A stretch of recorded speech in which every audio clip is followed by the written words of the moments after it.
How so? If you're on a road that goes straight, Yeah. like if I'm on a road and I know I don't need to turn off this road Okay. from here to Lakin, but I'm unfamiliar with the middle of that road, that's not being lost. That's not the panic lost. Yeah. You might be lost, but you're not panicked. No, you just don't know where you are. You're not Okay. lost because if you just keep going straight, You'll you'll get end there. up where you need to go. So, And you know that. So you're talking lost. So you have to work through that moment of, I genuinely don't know where I am and I don't know how to get out of here. That is a feeling I haven't had to deal with since the invention of the GPS. I know.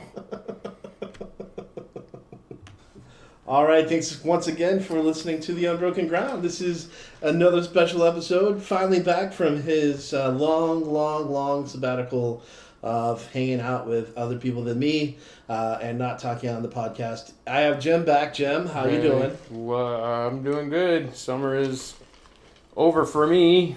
School's starting, so Yeah. moving into fall at camp so I could be back here hanging out with you, talking on the podcast about how to solve the world's problems. Yeah, or, making up would you rather scenarios and trying to answer them. That's true. That's true. Well,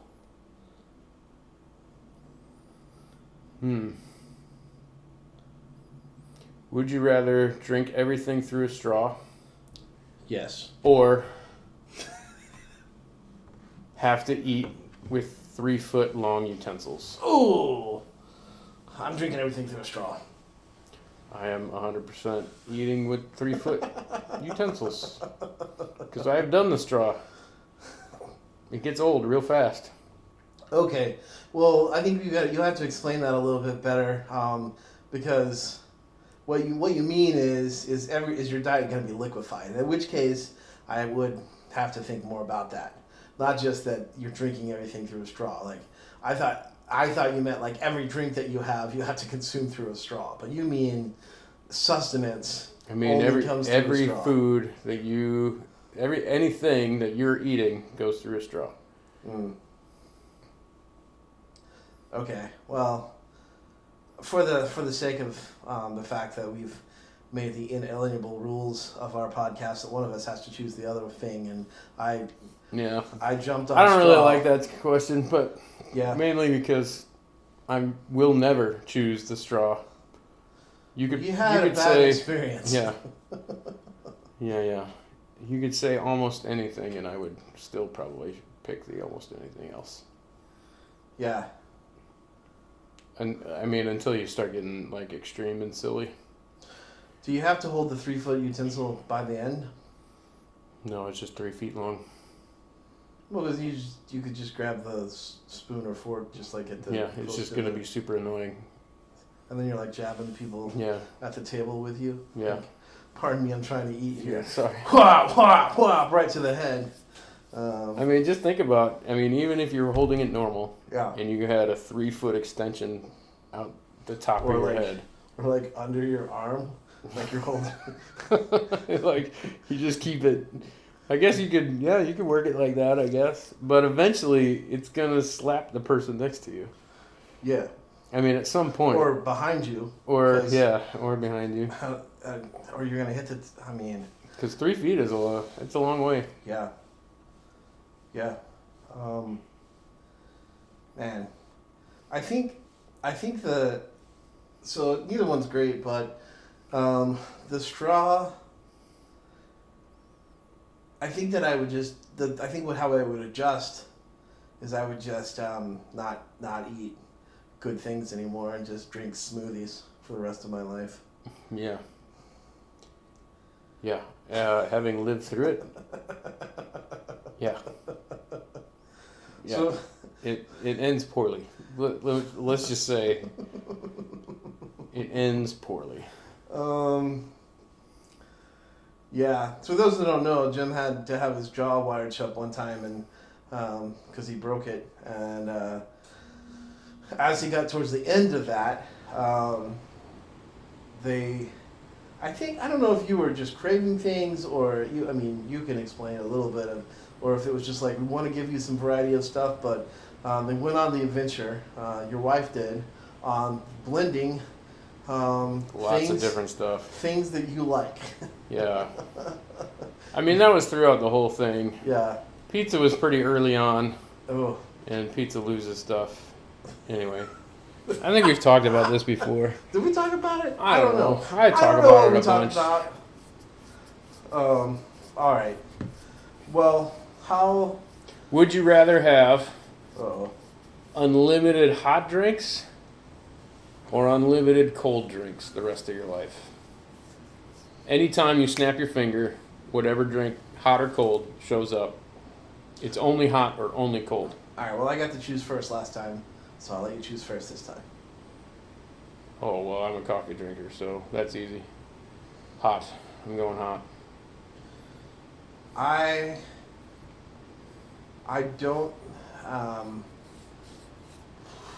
If I can just snap my finger, like if it's a Yeah. magic cup Uh-huh. that I snap my fingers and fills up, I'm doing hot. Nah, it's gotta be cold. I just can't do. Yeah, I know that you can do hot coffee when it's 100 degrees outside and you don't care. I absolutely can. You're right. I cannot. Mhm. I actually prefer lukewarm coffee most of the time. Okay. So, All right. And a Well, then that worked out for us. A cold, crisp glass of water when it's super hot outside. I mean, it just hits the spot, man. That's true. And even if I'm cold, I don't actually mind drinking cold water. Hmm. So, I think you can have your hot drinks. I do not. I don't. I actually think that I will say this is going to disappoint you. So I hate to bring you on the podcast and then disappoint you, but Okay. this happens, you know. I mean, life is a series of disappointments, so. Life is pain, Jim. Life is pain. Anyone who tells you anything else is trying to sell you something. I have really slowed down on drinking coffee. It's becoming less and less of something that I actually do. Hmm. And after all the years of being my coffee evangelist and convincing me to drink coffee and giving me the support to drink coffee, It's fading to the background. yeah.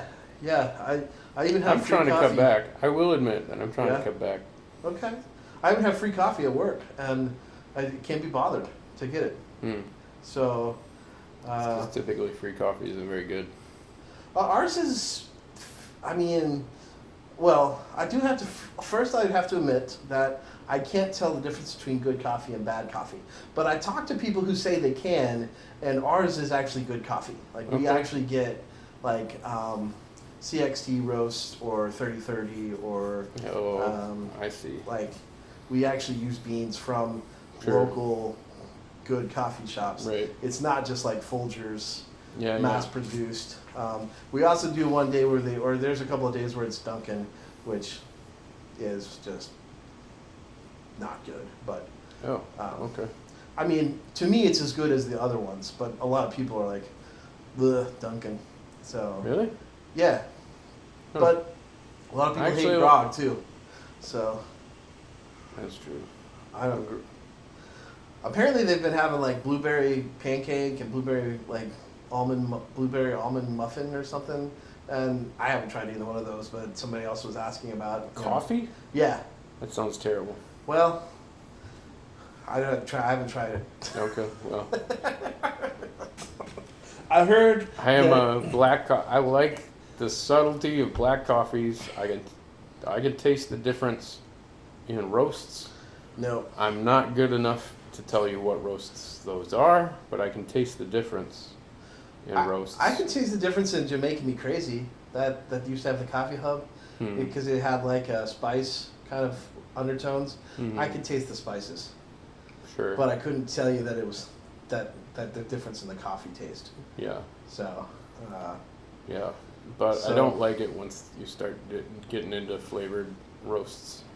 well, but when I was drinking coffee, I mostly drank it for the creamer. So, I mean, I give you that. So- Everybody can do their own thing. I don't mind. I have the one coffee drink I still will drink is a Dunkin' Latte from Dunkin'. So Dunkin' Latte? yeah. It sounds like a sugar drink. Well, I make it without sugar, Oh, okay. but it does. I usually put. So it does have a little sugar in it because it's a flavored syrup. I usually put butter pecan flavored syrup in it. Okay. So it tastes like that, like Sure. butter pecan, like butter pecan ice cream, but with With coffee with behind coffee it. undertones. So Yeah. yeah, so I'll do it every once in a while, but yeah, I've kicked the coffee habit. I haven't kicked it. I am trying to slow down though. Summer, I did notice that I mean, there were a couple of days over the summer where I only drank coffee, which is probably not great.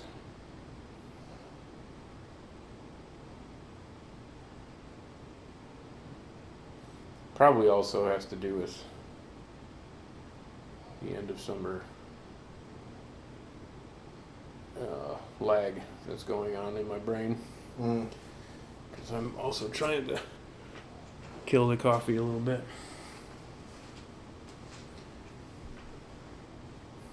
Graham is helping me with that How's he helping you with that? because he loves flavored decaf coffee. That's what he gets. And he puts it in the Keurig. And the last time that I had a Keurig out of the office coffee, I pulled out Death by Chocolate and I put in my regular coffee. Mm-hmm. And my cup, for the next 2 cups of coffee, It's like that. tasted like Death by Chocolate. Okay. And I was like, wow, that's a strong flavor there. So I don't do office coffee anymore. Like I haven't been using the Keurig in the office. I just make a pot in my house.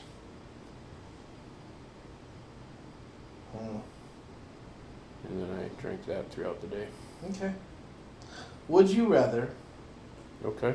erase your own memories or erase someone else's memories of you?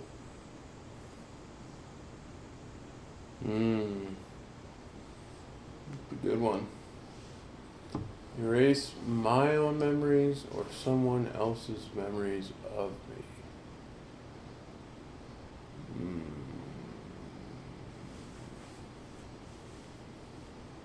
I think I would have a hard time erasing my memories because I think I would always be second guessing myself of like, do I need that one? Like, what?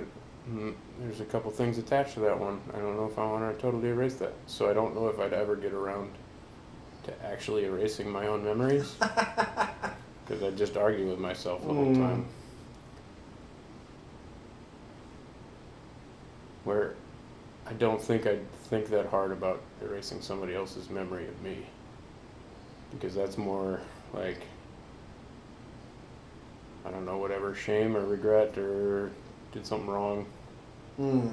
Trying to delete it or... Right. If you could find the people that have bad memories of you and be like, Yeah. poof, gone. Or they said something and it's clear that their first impression of me is not what I really think, who I think I am. I think I'd be more apt to delete those kind of memories than my own. Guys, this makes me think of that crazy movie, The Eternal Happiness of the Spotless Mind. Did you ever watch that one? I never saw that one. It's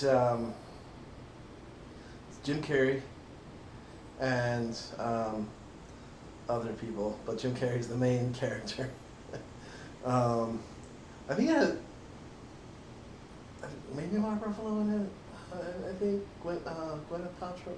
Anyway, no, not Gwyneth Paltrow. Some other blonde girl.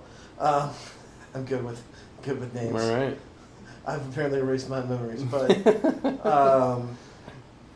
the premise of the movie is that in order to get over like a breakup from a rough relationship, you go to this service that will erase somebody's presence from your memories. Hmm. And while Jim Carrey's character is under, he begins to realize that he doesn't want he knows that he because he's hurting, he wants the things that hurt him to go away, but in the process of doing that, he realizes that if he gets rid of the things that hurt him, he will also forget the things that he really likes, that he really loves, and the things he doesn't, that he cherished about this person. And so he begins to try to hide a little bit like Inception before Inception, where he tries to go the memory of it's this girl that he was dating, and then they had like kind of falling out, so he decided he was going to get his memory, and so he tries to hide her memories and some of its other memories so that the eraser machine can't find it. Because he realized that the pain was worth having, the pain was and getting rid of the pain was not worth getting rid of the good memories. And so it's a very interesting, like, this idea of like happiness and how you would imagine if I could just get rid of the things that hurt. But you can't have the things that hurt without having the things that you love and remember. And so that's what. So man, like erasing like all of my memories. I think I have to choose that because you chose the other one. So. Well, I mean, some people tell me that I do that anyway. Some people, like your wife? Like Yeah, you don't some remember people anything? say. You don't remember anything. Yeah, I've never heard that one from. So my maybe wife. I already got that. Maybe you do erase all of your memories. Yeah, It's not all of them, right? It's just selected ones. It doesn't actually. The question is vague. It just says, would you rather erase your own memories? I guess it's not all of them, but yeah, but it's or erase someone else's memories of you. So it feels like it's like that's unbalanced a little bit because it's like you have to erase your memories of someone or erase their memory of you. Would you rather? Yeah, which Yeah. I think I would strictly reserve for people that I've only met once or twice. Yeah. Like once I get to know you, I don't think I would erase your memory of me. And I can say that because I live in a pretty secure life where there's not too many people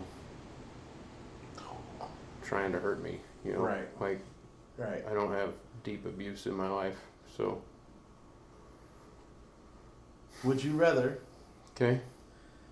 This one's a tough one. Would you rather lose the ability to lie, so you no longer can lie, Okay. or believe everything you're told? Who's picking first? I think it's my turn. Is it you or me? It's my turn, I guess. Man, I think that I just naturally would hate. I think you and I are going to pick the same thing. Even before you say anything, I think you and I are going to want to pick the same thing. But you might surprise me. I don't know. There's something internally about me that would hate just believing everything I'm told. Even just thinking about it makes me cringe. So I would have to lose my ability to lie. Yeah. I mean, I agree. So, in defense of believing everything I'm told, Yeah. I think that would change how I think about things so much that I may even be a different person. Like, Yeah. it would just be a deep change for me because you tell me anything and I'll be like, I don't believe you yet. Like, I don't. Like, that's my natural response to things. I'm gonna need to see the source. Yeah, I hear you saying things, but I can validate that myself. I told someone that I was a contrarian the other day. They were like, "Oh, really?" And I was like, "Yeah." Like, I mean, I maybe the hipster type of contrarian where I'm just like, "Oh no, I'm not gonna do that because other people do that," or. But I mean, yeah. The first thing you tell me, I go, "I'm gonna need to research that." Guess what, Paul? We're Yeah. old contrarians, so we hide it really, really well. I know. I feel like I'm getting less and less able to hide it because I don't care anymore. Mhm. Like, I'm embracing it. yeah, I don't. I'm grumpy. Oh yeah. I'm a grumpy contrarian now. You're just gonna totally go for it. Yeah. All right. Yeah, I've been practicing, like, oh, these dang kids. Oh yeah. You know, Yeah. Well, you hang out with those dang kids. It's too loud. Too loud. Just every now and then, just practice saying those things. Like, Okay. I don't have a lawn, but get off my lawn. Get off my grass. Yeah. So, no, I think, yeah, no, I'm welcoming. I don't know if 45 is the age that we can finally become grumpy old men, but you're gonna embrace it. You're gonna I'm gonna start walking down that road at least. longing for that. Yeah. Okay. Yeah. Okay. Yeah. Yeah. See, So- I still work at a camp, and I still enjoy working at camp. So I don't feel like grumpy old camp guy is really beneficial to anybody. Like you haven't met a grumpy old camp guy. I know, and they haven't been real beneficial to anybody.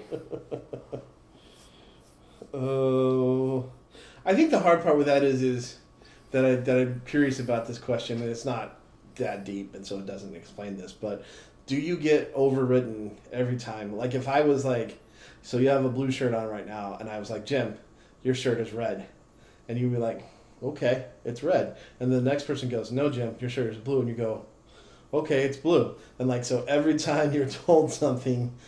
It's like it overwrites the instructions, and so you don't remember it. That's what I'm thinking. I mean, that's how I took it. So I feel like that's why it's going to change who I am. Oh man, I think I might want to do that then.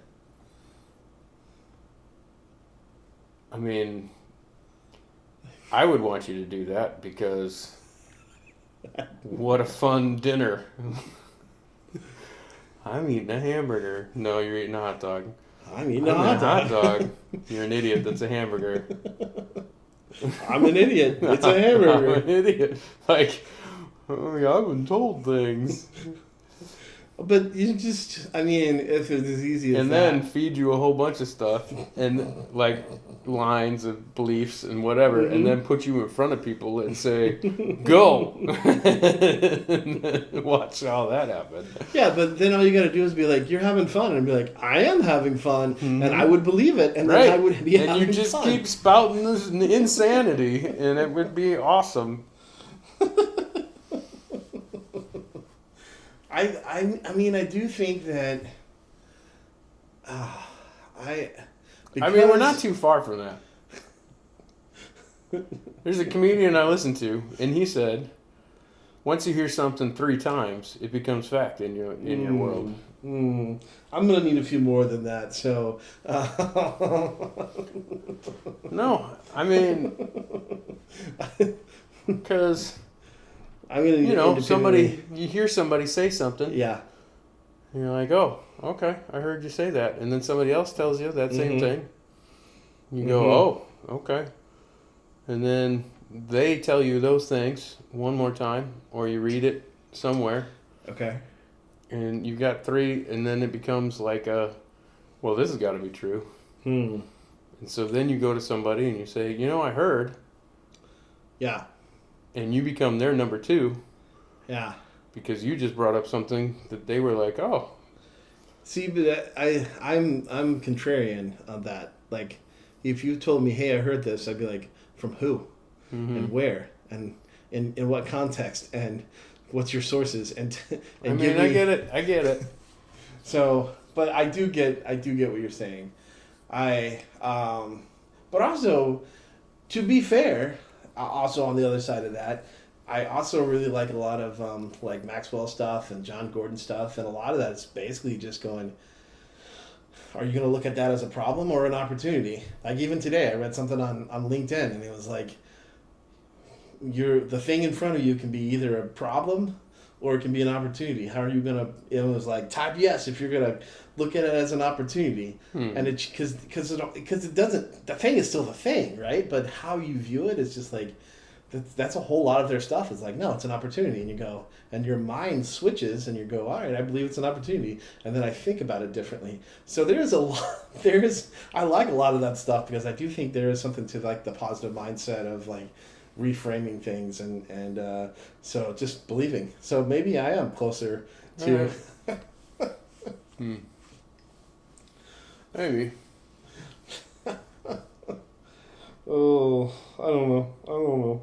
I think the difference is truth, right? The difference is truth. I mean, I think we like to rally our emotions and by changing our perspectives or trying to change our perspectives. But when we start altering truths, that's when we start getting into some crazy spots. Yeah. Which is what addictions do. I mean, like that's the danger of addiction to anything.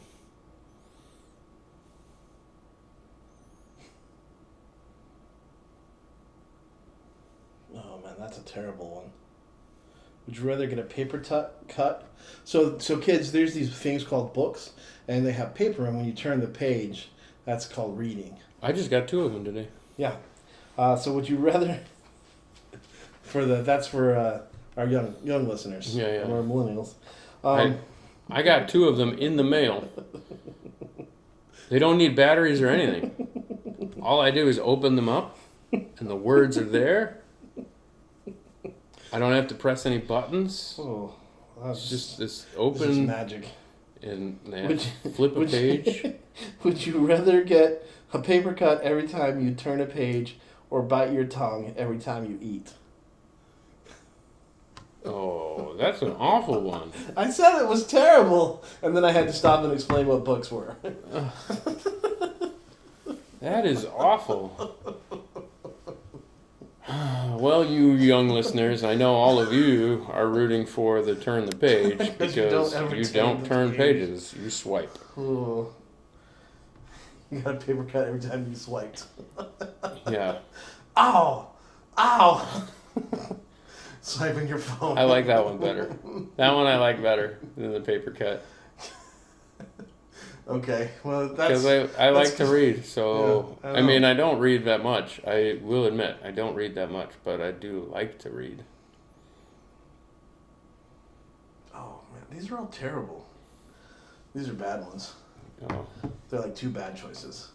Oh. I think, I mean, biting your tongue every time you eat, I do it so infrequently, but I still know that when I do it, it's the worst thing ever. It's painful. Like, how bad of biting your tongue? I mean... Like, do you remember it the next time you eat? Like, is it still there? Like, you have constant sores on your tongue? Yeah. Yeah, no. That's... Well, I think because if you get a paper cut, like if you read 50 pages and you have 50 paper cuts on your hands. Every time you turn a page? Yes, every time you turn a page. Oh my gosh. Or every time you eat. Oh, that's so hard. Just imagine, like, how painful your hands would be. Because you wouldn't keep, like, You would be switching your fingers. You wouldn't just be like, just one. Come on, I can take an index finger. You get all the cuts. I mean, you'd have to switch Yeah, up. does one cut go deeper and deep? Like if you keep using the same finger, I don't know. does it keep getting deeper and deeper, It's no longer a paper cut. you just lose a finger after a while? Oh, I don't know. That one's a rough one. Yeah, and biting your tongue every time you eat something. I mean, due to technology, I'm 100% taking the paper cuts because you can just read on your. you can Kindle it. Well, if you really want to read it. I'm gonna change the question, and it doesn't matter whether you're turning a page of a book or you're turning a page on your Kindle. You're getting a paper cut, so Okay. no avoiding. Oh, You're gonna have well, to that take makes the it paper cut. really hard. Because I hate biting my tongue. That's awful. Yeah, I think paper cuts. I think I would do paper cuts. You think so? Yeah, because it's the lesser of the two, right? Like, I don't know. I mean, think about, you sit down and when you can't touch read, you anything. read about 50 to 100 pages in a sitting easy. you'd have to be like, all right, I read 50 pages. I'm gonna need to take a week to recover, and then I can read 50 more. Yeah, your reading would drastically. Okay. All right. Well, hopefully my friend Jeremy has found some would you rather, because he does with his class, and he has taken some of ours. Yeah. Well, that last one was awful. Oh yeah, don't do that one. Don't. That one's a terrible one. Because then you have to explain to your kids about books. So. Yeah, maybe you should do that one then. Explain to them about books talk and the books. joys that it is and why it's so hard for us to make this decision, because I did talk with him. reading is so fun. I don't know if it was the May one, because the May one was by far the most listened to podcast with Jim for this past year. Okay. Was our May podcast. Well, thank you everybody for listening to May. Yeah, and listen to the other ones, you slackers. But That's good. Yeah, we're well on our way to a populace. oh, am I supposed to like be? I don't I care thought we what were being you do. grumpy old men. Why can't I? That's be, true. You can be grumpy. You are a grumpy old man. I forgot. Grumpy. I forgot about the grumpy but old he man did part. So he did with his class. He told me the one about would you rather know why? I think this was May. I'm gonna say it was May. Maybe it was April. But Sure. would you rather never know why anything is happening, or know the exact date that everything's gonna happen? Oh yeah, I That remember that one. So he said that the kids really got a kick out of that one. So Okay, maybe there's some more. that's fun. What? All right, let's get serious. Oh, serious. What do you feel like, as you reflect, God's been teaching you over the past summer? Because you've had a whole summer to learn things. That's true. What do you think you've been learning?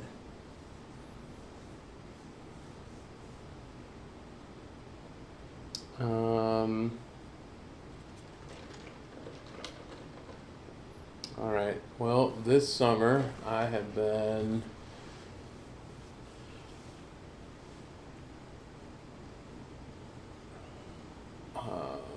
let's see. So it's easier for me to start not close to my heart as far as trying to process through summer.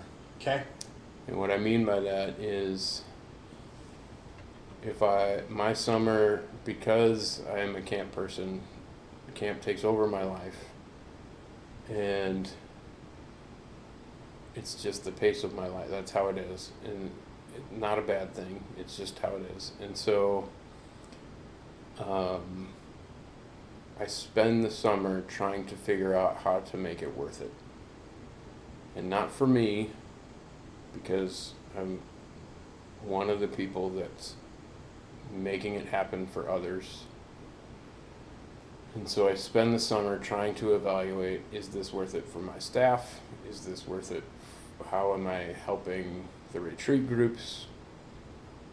How do we find scholarship kids or free kids to add to camp? And so that's a major part of my thought process all summer long. And so by the end of summer,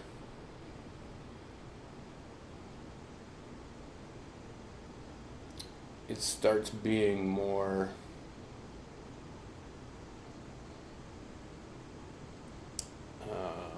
endurance of you've established habits and schedules and things to do, and so just stick with them and fully be there for those things instead of just clicking into the really easy, like, it's end of summer, I'm done with that. So professionally, for my job, that's where my brain is. So summer ends, and now begins the process of evaluating all of that, of how did we do? How do we do that well? How can we do that better? What is God telling us to do more of and less of, and all of that stuff. And because camp is such an integral part of my life, and ministry, vocational ministry, well, ministry of any kind, is going to propel you to be a better person. I mean, if God puts you in a place where you're doing ministry, which is discipleship or mentorship or just leading in some way, it's going to propel you to be a better person. Like, Jesus is going to step deeper into your heart. So, all that to say, I think, to keep it arm's length, because this is a podcast,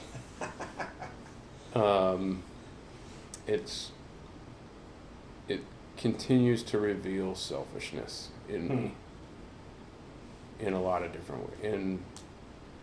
In thoughts that creep up like I deserve this, thoughts that creep up like we endured to the end and now it's done and moving on. We know how to do things, so pride kind of keeps that pride that we know what we're doing. I've been doing it for 17 years, so I know how to do camp, etc., etc.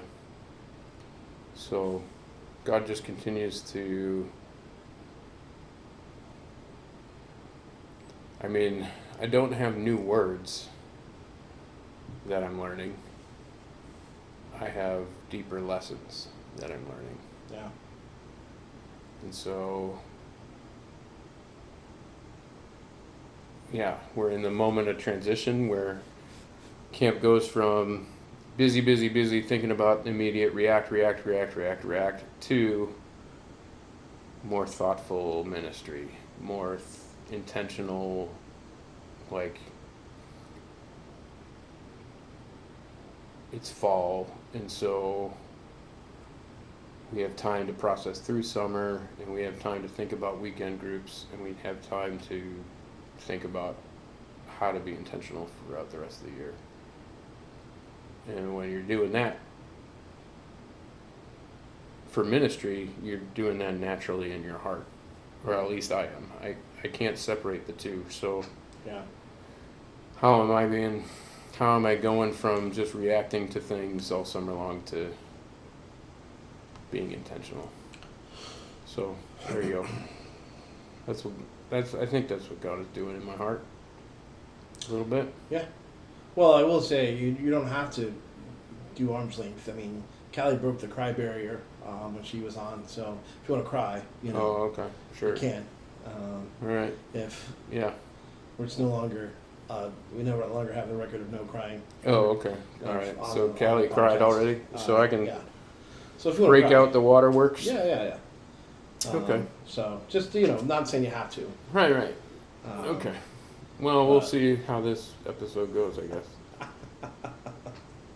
Um, I'm not just gonna cry because you tell me to cry, sir. Well, no. Don't cry. Duh. I bet you won't. I bet you won't cry. Bet you can't. I bet you can't. No, but I bet you can't.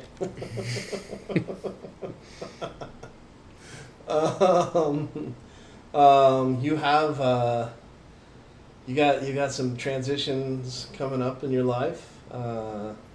Maybe maybe you'll give us some wisdom of reflection. Yeah. So. Yeah, all of that stuff too. See, that's the benefit of starting professional is I get to.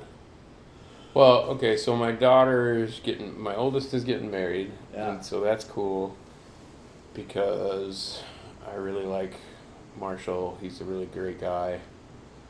Not really worried about them. I mean, I'm worried as a father would be worried, but they both.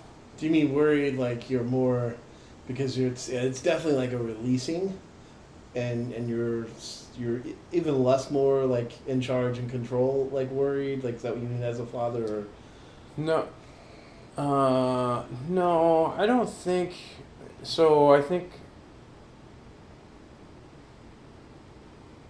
talking to other fathers, okay. I'm realizing that I am not on that I am way on the other end of that spectrum of my kids. I trust my kids to do and learn what they need to do and learn. Yeah. And I've met other fathers that are like, oh, I don't know if they're gonna make the right choice, and I don't know if I ever.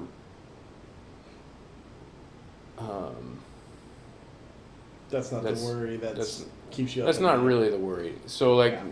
I guess currently the worry is their choice, because I know how hard having a year-long engagement. I know how hard it was to have a year-long engagement and hold to Christ, and so that's my biggest worry right now. Is that I mean I'm confident that they both have Christ in the center of their relationship. But I'm also confident that they're both human. Sure. So, sure. And they're spending a lot of time. I mean, he has his own house, so they're spending a lot of time by themselves and whatever. Just like every engaged couple out there has to. I mean, they're doing wedding planning and stuff like that, which doesn't involve anybody else. Right. I mean, really. And so that's. I mean, as when I say dad concern, that's my concern. And yeah, are they making the right choices? So yeah, I guess it is. I mean, that's the long way to say, yeah, it is about their choices. Yeah. But I'm not really worried about their futures. He has a good job. She has a good job. My daughter's a saver, and so, and Marshall's not. I mean, yeah, they're both smart financially. I mean, like, they're not going to be living in debt or whatever. They both, neither one of them could handle that. I mean, neither one want to handle that. Yeah, well, yeah, I don't. If my daughter had a balance at the end of the month on her credit card, I don't know, she would be freaking out. I guarantee you. Yeah. So I know Marshall's pretty similar. Of like, well, I mean, I guess I don't know for sure. I didn't go through his bank records, but. Well, that's later. He seems to be, yeah. I mean, we'll do that's that later next month. Tonight. Don't worry. So that's a big change, but I don't. First of all, it was expected. Yeah. I mean, I knew I was going to marry my wife pretty early on. Yep. I mean, I just knew. Yep. And I saw that in them pretty early on also. Of like, they're in it. I mean, they know. And so, if you know, just make it work. I mean, with Christ in the center, it doesn't matter. Yeah. Because whether you have some checklist that you're like, oh, this is my ideal person, you're going to find out that means nothing once you get married and live together. I mean, if you don't have Christ fusing you together. It doesn't matter how many boxes you checked. Right. You're still going to find differences. Yeah. Well, I'm not a father, but I think that I've had some fatherly experiences, mostly because I've been hanging out and leading these fifth and sixth graders every Sunday, kind of through. And one of the things that I have been wrestling over and thinking through is how do you create, how do you help people create, how do you help kids, how do you, not my kids, but they are my kids because I get to spiritually, speak into them and walk with them and help them. How do you create people who have a rhythm of following God without creating legalism, and then so that's part of it. Is just like it's like, hey, if you want to follow God, here's this rhythm you follow, and it's like you should pray every day, and you should probably read your Bible, and you should you should orientate your life towards God and open to the Holy Spirit, but not make it to like, did you check your box today? And there's a little bit that you practice those things sometimes, and you check your box because that's just what humans have to do. But so it's a little bit of that, like not just be like, this is the way you pray, this is the way you study the Word, this is the way you live, but more of like, here's a rhythm. Where do you find yourself in that? But then there's another side that, like, I was working on we're just talking about a simple kind of way to structure your prayer, because I think that's important to have a rhythm, to not just be like, I mean, as an adult, we certainly can be like, all right, God, I'm here. I'm just going to say the things I want to say. But as a child, you're kind of like, I don't know what to do. And so we've been structuring off of the word pray. So praise, repentance, reflection, ask, and yield. And even in some of those, like in the praise moment, it's just a lot of proclamation of who God is. Like, the Lord is a strong tower, the righteous run in. The Lord is my shepherd, the Lord is my protector.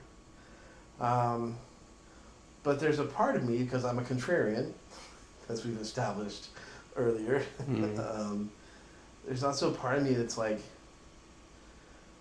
all of that is true, but Jesus still tells us that we're going to have like trouble in this world.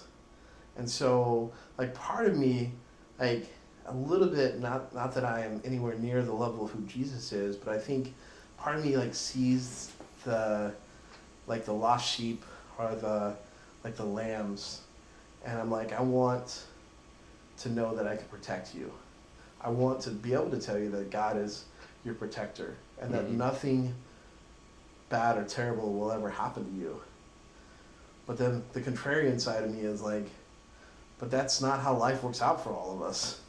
That's not, you're gonna go through hard things. And even if you don't go through terrible things or devastating things, which I pray none of them do, you're gonna go through hard things. And so I get it. I'm not like going like, well, just throw the scripture out and be like, you can't talk about that. But there's just that balancing, and I feel like that's, I think, how I would feel if I was having a child who was about to kind of make a step into adulthood, of being like, I want good things for you.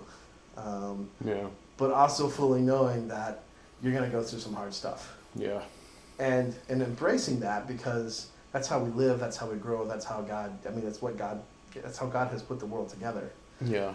And still, though, there's a side of me that's like, yeah, but I want to put a shield. I don't want them to go to junior high and deal with all the things that junior high kids sometimes deal with True. body image and cruel kids and trying to figure out how to maintain grades and social and now social media and all the choices that you get thrown at you. Mm-hmm. Like it's just a constant kind of struggle of going, yes, you can trust God, but that doesn't mean you won't have some problem. Like you'll have trouble in this world, is what Jesus tells us. And like how do you give a balanced talk to that's like, hey, yeah, no, God is your protector, He's your redeemer, He's your king, He's your shepherd. There may be some hard times that you're about to go through, but that doesn't change all that stuff. And that's why I really like the PRAY acronym, because praise is all about who God is regardless of your circumstances, and just trying to help him realize that. But then like knowing that it can feel hollow to be like, God is my protector, and then be like, yeah, but I'm going through this. Like John the Baptist. I mean, Yeah, so, but I think, okay, so I think this is where I will push on that idea. I think sweet. the idea that I think it becomes hollow when we do it by ourselves. I think there is an aspect of praying in your closet and coming to God and you and Him in that intimate relationship. And that's deep and that's personal, but that's just for you. And I think in those moments that we are in doubt of His goodness and it's hard for us to praise Him, I think that's why He's given us community. Okay. Because I would... Okay, so even this Sunday, I didn't want to go to church. I didn't want to be around people. It was my first weekend, my first full weekend off. I kind of been to church throughout the summer or whatever, but just one day off a week during summer means you only kind of think about camp stuff. You're just not. Anyway, so it's different. You unplug as much as you can, but you also have the looming feeling that tomorrow is coming, and you have a million things to do for tomorrow. And so Yeah, a day off is a day off, but it's not. You can't release because you've got to be rearming to get ready to go for the next day.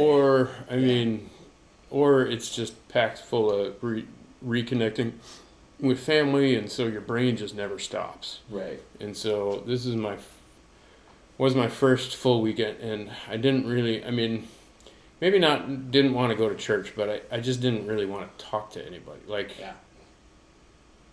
I think I was telling somebody, I just didn't really want to carry any conversations. And I know the weekend that I go back, or a lot of times when I go back to church and I reconnect with people, they're like, how's camp? And how was your summer? And those are not the questions I want to answer right now. Like, because I don't really know. Like,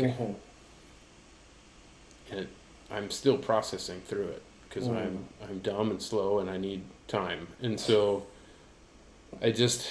and so there's just this, I've been in charge of people. And this is where it starts getting like, yeah, Jim, but that's kind of part of life,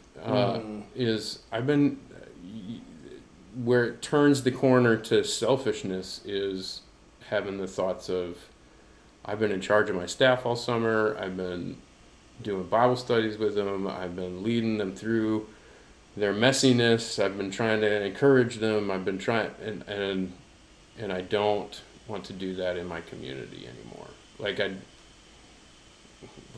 That's over. That's done. Let me go back to the community and just receive. And that's where it starts getting a little bit selfish, and that's where God is working on me in my heart of like, He understands pace and refresh and renewal and silence and solitude, and I'm a camp guy, so I understand that we need those spaces, but they also there's a difference between refresh and renewal and isolation. And so I think when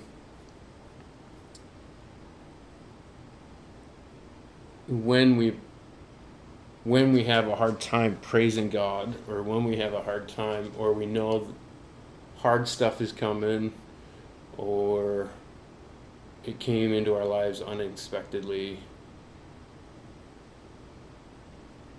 or we're just trying to prep people for the hard that's going to come, you're not giving them specific lessons because you don't know exactly what the hard is going to be. Sure. What you're doing is you're saying, I'm here, and I will remind you that God is good as best as I can. And so I think if we show our brother, like, I think that's the bridge between a pharisaical checklist of this is how I need to do this, and this is my daily routines, and this is my, and a Holy Spirit guided flow of routine. I think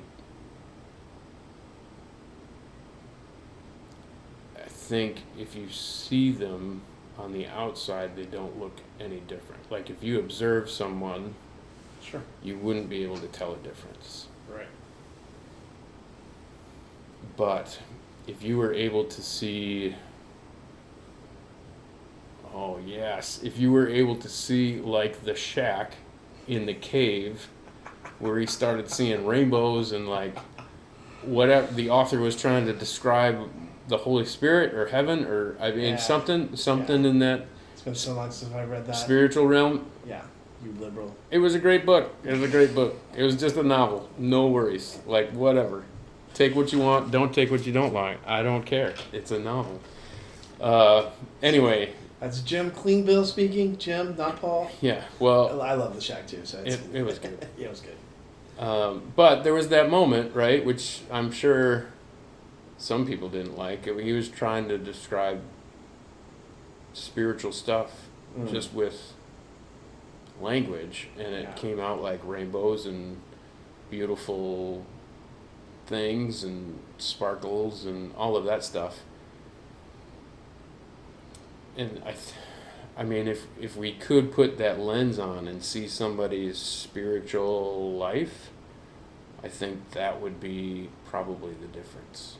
Is inside somebody that has a Holy Spirit filled rhythm,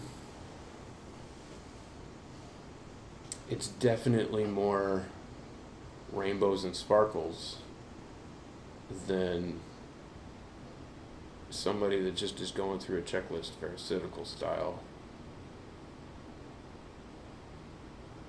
However, even that using that language already, I know there's people that are like, well, I like the checklist style. It keeps me in check.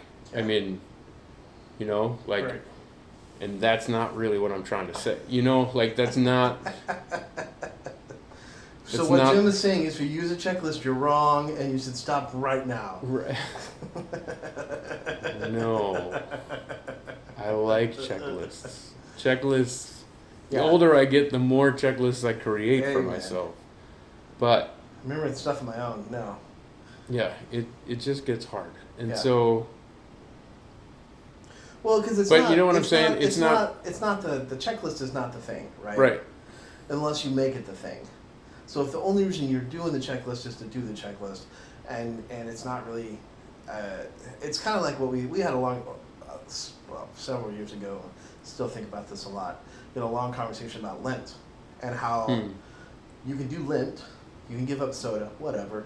You know, you give up chocolate, you can give up cutting your hair, all of those things, and still not necessarily do it for God or go closer to God. Sure. Because you're just doing a thing. Right. And so there is a way then that you, if you want to spiritually connect it, you can, but but there's no, like, it's just not an automatic. And Mhm. so I think that if you view if I do the checklist, I'm automatically connecting, then that's probably, that's what I'd say, that's a wrong view of it. But if you're like, this is how I connect, like if I know what I'm doing, I'm spiritually connecting, and to do that, I'm going to do this, and I'm going to do that, and I'm going to do that every day. And if I do it every day, because there are some people that are very much, I need to do this and this and this, and that's how I get, Mhm. that's good. Like, Yeah. and so, the difference is, for me, I guess, is it's the difficulty, what you're talking about, of trying to describe what spiritualness is, because we don't have language that works very well. We don't, and so so I think that that's why it's like, hey, here's a way to pray, but this is not the only way to pray, and maybe this will get you into a rhythm of praying, but you don't have to say, and like there's no real, like, like we're getting to the rhythm, like I'm teaching the kids, like, hey, here's a way to pray. Mhm. Here's a rhythm to think about. Here's 4 things you can think about when you pray. They're good things to think about. And honestly, it's I didn't come up with it, so I'm not Sure. even like just being like, I'm pretty good at things. Right, But right. but it's a great place to start, Sure. and maybe even a great place to finish. Like, if that's how you connect. Mhm. But there is, like, one of the things that I think is super important or interesting is to also just be like, this is a tool, this is a way, it's not the way, and you got to find your the way things that work for you. And right now you may not know. If you're in the 5th and 6th grade, Sure. you may not know those things. And I think, but you got to find it. yeah, I think that's what life on Earth is trying to decipher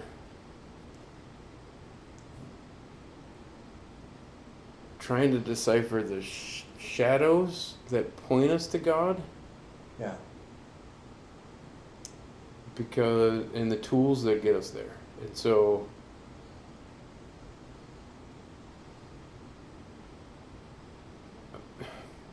because God is intimately after us, Yeah. He will take whatever is in your life and He's trying to draw you closer to Him through it. Yeah. And so I do believe language can help us, Right. but we have to really be listening. And so, and yet again, I guess that yet again, that's in the importance of community. Hmm. Because I think you hear stuff as a 5th and 6th grader, you hear stuff from your parents, and then you go to youth group and you hear that exact same thing from a youth leader that you respect, and you go, whoa. I mean, I remember coming home and doing that to my parents, of like, hey, my youth teacher told me this, and they were like, yeah, we've been telling you that for a while. I mean, they Yeah. wouldn't say it like that, but like, Right. Yeah.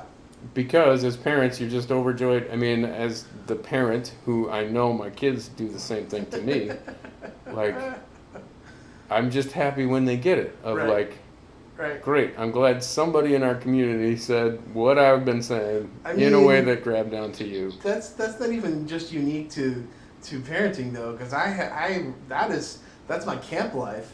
Because I would be like, hey, you guys should do this, and then Jim, the cool camp staff guy, would say, hey, you guys should do this, and they'd be all like, Paul, did you hear that? Did you hear what Jim said? And I'd be like, yeah, I he's just so heard cool. that. Yeah. So yeah, it's Yeah. Right. So it never ends. It, never it ends, doesn't, is what I'm and you saying. can put yourself into whatever situation you want. Yeah. If you're in a piece of authority. I Yeah. mean, I heard it said once. See, there you go. There's where truth comes from. I heard it said You once. say it once, and I'll say it again. That'll be twice, and then I don't know. Then maybe we can get Callie to say it when she walks by. yeah, and then it'll become truth. Yeah. But I heard it said once that leadership is just given direction until you get sick of it, and then somebody finally follows it, and then you Yeah. have to give more direction. Like Yeah. it's Yeah. That's saying a- the same thing over and over again a bunch of times. And Yeah. anyway, That's a Craig Groeschel. That's from his book It. I think he talks a lot about that. yeah. Yeah. So that's like 3 times because I heard him say it. You said it to me. I Oh, just said yeah. it. I said that's what it's Yeah, from. I'm so pretty sure he stole it from somebody else because no way. There's no way that a principle that is so broad that somebody else also could have said those things.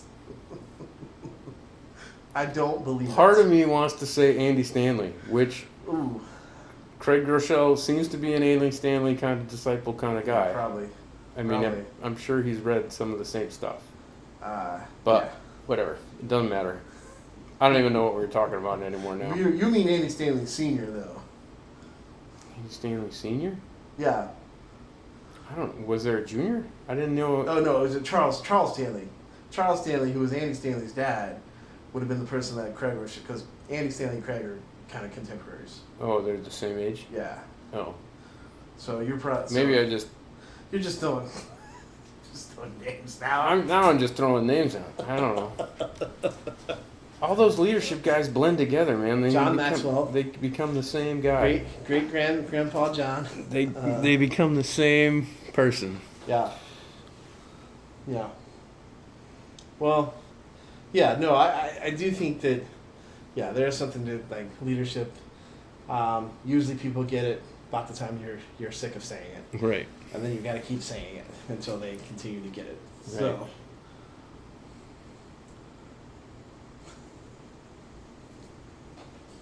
Huh. Okay. From the fan, mm. which is weird. There's Right. water dripping from our fan in our bathroom, and Callie was in there looking like a flamingo with her neck, like, looking at things. And I just think it's a strange place for water to leak from. It is true. It's weird coming through the fan. I don't know.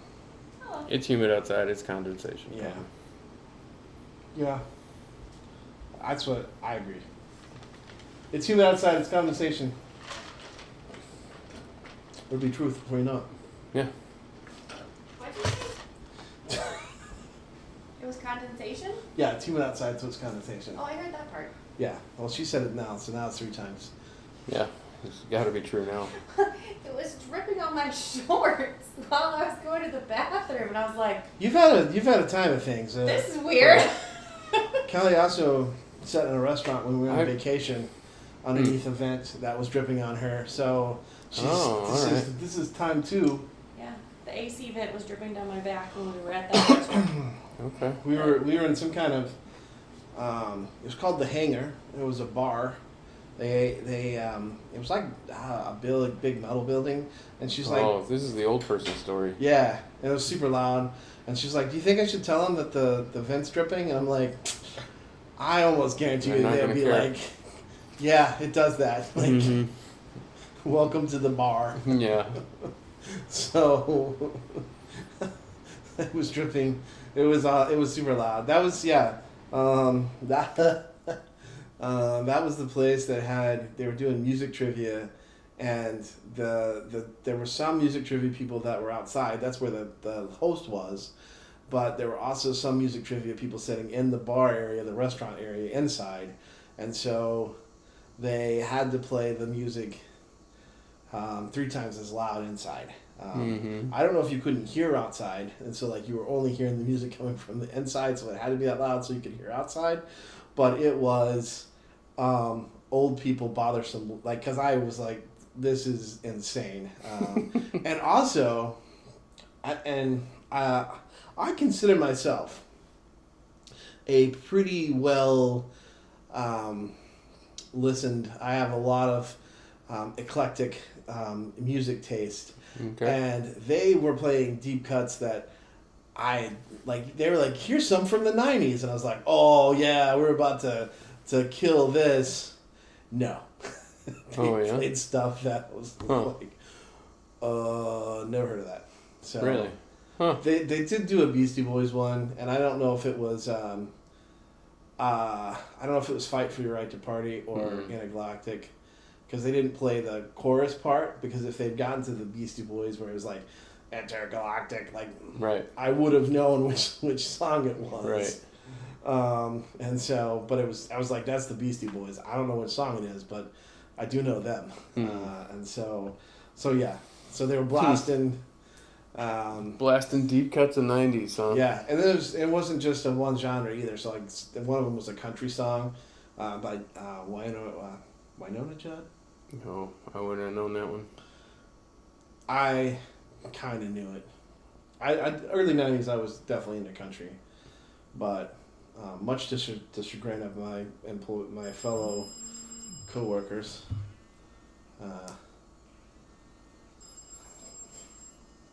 I'm getting called. Do you need to take that? No, I don't. Okay, all right. I don't have a Texas accent, nor do I enjoy country anymore. Mm-hmm. But I did introduce one of my coworkers today to the fact that Garth Brooks has an alter ego, she's older than I am, and she didn't know that Garth Brooks is also Chris Gaines, that he has an alter ego called Chris Gaines. Do you know that? I didn't know that either. In the late 90s, Garth Brooks decided he wanted to be a rock star and not a country star. Okay. And so he created an alter ego named Chris Gaines and released a hit. He released an album that he called The Greatest Hits of Chris Gaines for his first album. Okay. Look it up, kids. He has... Yeah, there you go. Something to Spotify later. So Garth Brooks famously usually is pretty close cropped and kind of almost balding. Wears a cowboy's hat, cowboy hat, not a cowboy's hat, maybe a cowboy's hat, but a cowboy hat. And so when he was Chris Gaines, he actually had like the emo hair that comes down in front of his eyes, and he's got eyeshadow on and a soul patch. Oh wow. Okay. And he changes the way he sings. Oh wow. To be Chris Gaines. Okay. Yeah, look that up if you guys want to hear some Chris Gaines songs. I listened to one today. I don't think I'd ever listened to one before, but there you go. Yeah. Something to do. Chris Gaines. Garth Brooks, famous for the reason we were talking about Garth Brooks is my coworker, my friend. She's gets all her news from TikTok, and there is a conspiracy theory. Yeah, I know, Jim, that you're gonna love this because you're loving the conspiracy theories. But there's a conspiracy theory that every city that Garth Brooks tours in, there's a murder. And I was like, you mean he visits a big city and does a tour and someone also dies while he's there? Shocking. Yeah. What are the odds? What are the odds they're all that the big cities that he visits also have murders? Yeah. So the rumor, the suspicion, the conspiracy theory is that Garth Brooks is a serial killer.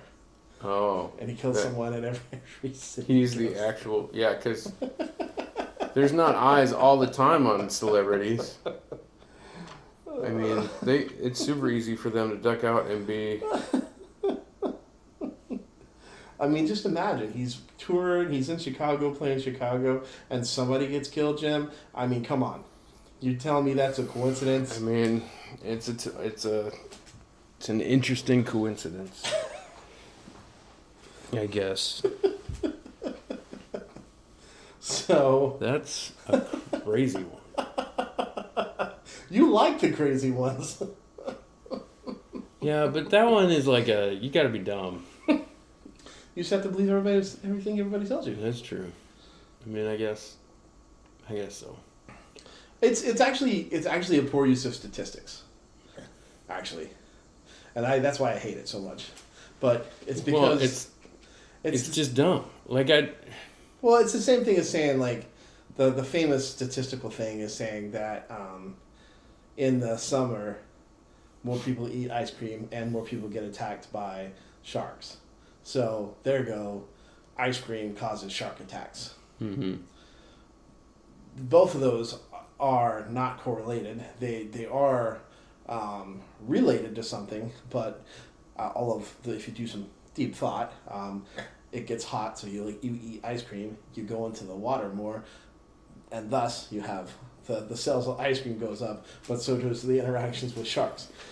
But they're not actually like One doesn't there's cause no the actually other. correlation there Yeah. because it's not causation. Right. There's a correlation. They both do increase at a steady rate with summer, but they're not what causes each other. Right. And so, now if there was, what would be interesting, and I don't think this is the rumor, but if there was an unnaturally high number of murders on the nights that Garfield plays in a city, That's true. That would make it more interesting. That would be intriguing. But just to But say just that to be there's, like there was one murder, there's one murder in at the least big one cities. in every city that he visits. Mm-hmm.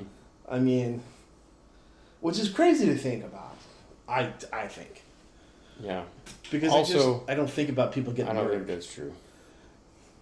You don't think someone's been murdered in every city that he's visited on the same night? On the same night? Yeah. I think that's verifiable. I'm not going to do all the work Yeah, because that seems Garth Brooks is old and he did a lot of tours. And Yeah. so, killed a lot of people. yeah, he done killed a lot of people. By this time, anybody that knows about it is already dead because, And so we will be soon, because we're throwing it out there. throwing it out on the internet. And now Garth Brooks is going to come to Peoria. Oh, man. Which That's- one of us is he going to kill, though? Well, probably me, because you don't believe it. That's true. I don't believe it. I don't either. I'm in your defense, Garth Brooks. It'd be kind of cool if you showed up at my house, though. I mean, Not the killing kind of cool, though. Like, not the murder show, but just to come hang out. yeah, I feel like I'd lose that whole thing. I mean, you're an old guy. Even if I won the fight, I would lose the battle. Or, war or Yeah. whatever. Yeah. Because I feel like there's a whole lot of money that follows you, and there's not a lot of money that follows me, Yeah.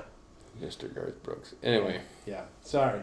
That's a really, really big tangent away from, what the heck were we talking we're about? talking about community and that desire to protect and encourage and doing things together. Oh yeah, how do we And- teach rhythms? Yeah. How do we? Yeah. Do you think okay? So here's the thought that's plagued me. I don't know if God's teaching me this, but I just keep ruminating on it a lot. Okay. How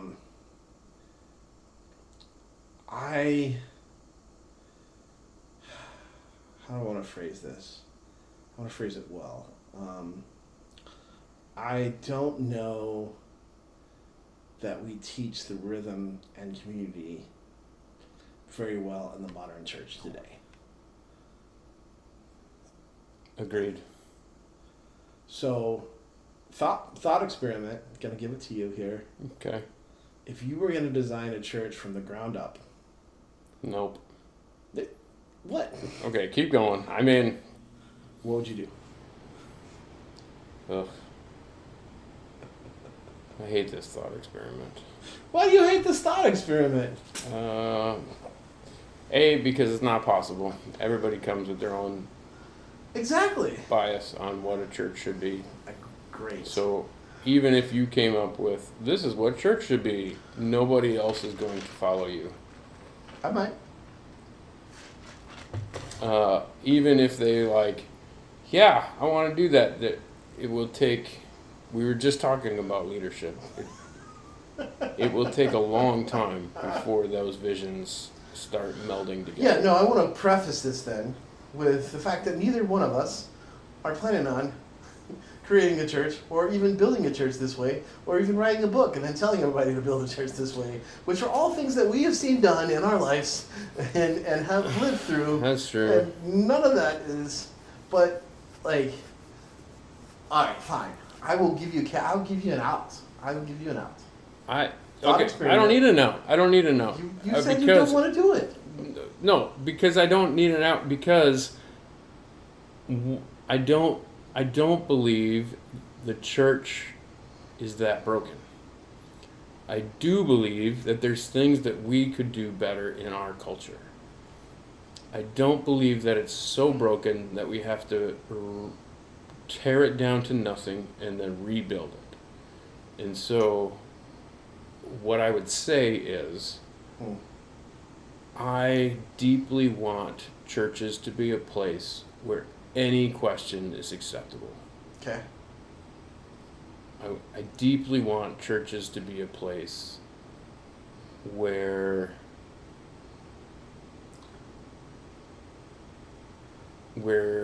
people know that they're rallied around. So if you walk through a church, the doors of a church, regardless of where you are,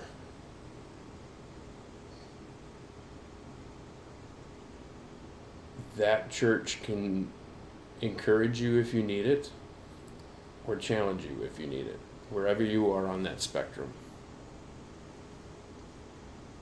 And so, and I think the way to do that varies by community. I mean, I think every community does it a little bit different. So there's no like, how would I rebuild the church? I can say things like, I'm an elder at my church, and I know I can see deficiencies in my church, and some of those deficiencies I'm okay with. Like, I know we're a boring church. If you come and expect to talk back to a pastor, people are going to stare at you. If you come and expect an exciting worship service, you're going to be disappointed because we're a boring church. However, we care. And so we care in a very Midwest way of we're not going to make things a big deal. We will slowly and behind the scenes try and take care of whatever problem exists, because that's the Midwest way, and we're a rural Midwest church. Right. And so some of those things I'm okay with. Some of the things I'm not really okay with.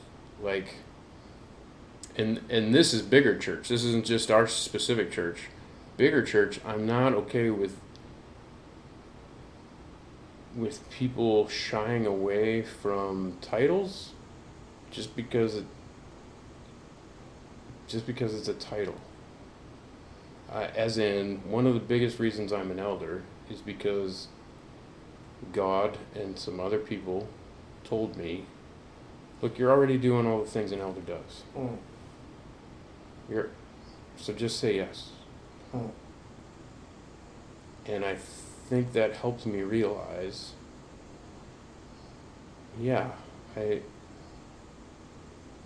if I'm reading the New Testament right, I'm supposed to be in pursuit of being an elder. Not the title, but because if I read the New Testament right, the qualifications of an elder are simply following Jesus. Sure.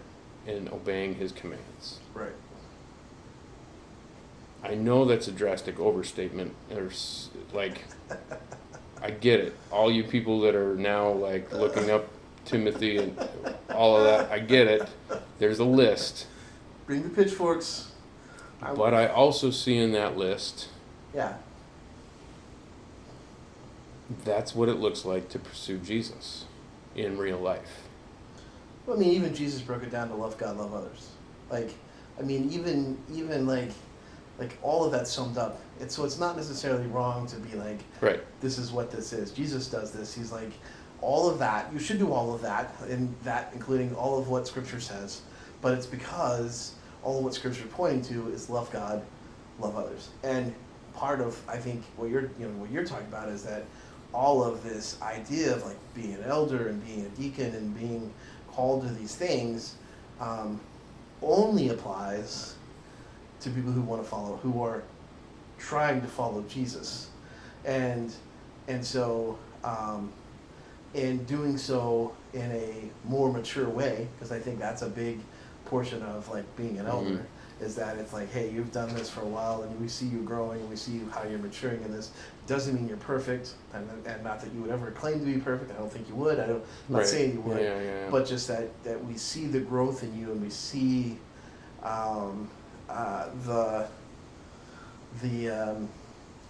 we see that, and so we want to put you in a place where it feels like God is calling you to be. Mm-hmm. And one of the things that I talked about this on my podcast last night. So full circle, here we go. Got tired of me talking about it last night. Here we go. I'm talking about it some more. I talked for an hour and 10 minutes last night. We got another couple hours here. Let's go. Let's keep going. One of the things. So I'll push back a little bit on you. I do think that there can be people who seek a title for validation, and I think that is bad. So True. So I actually find myself in a different place where, as I seek my heart, I often have to guard it against the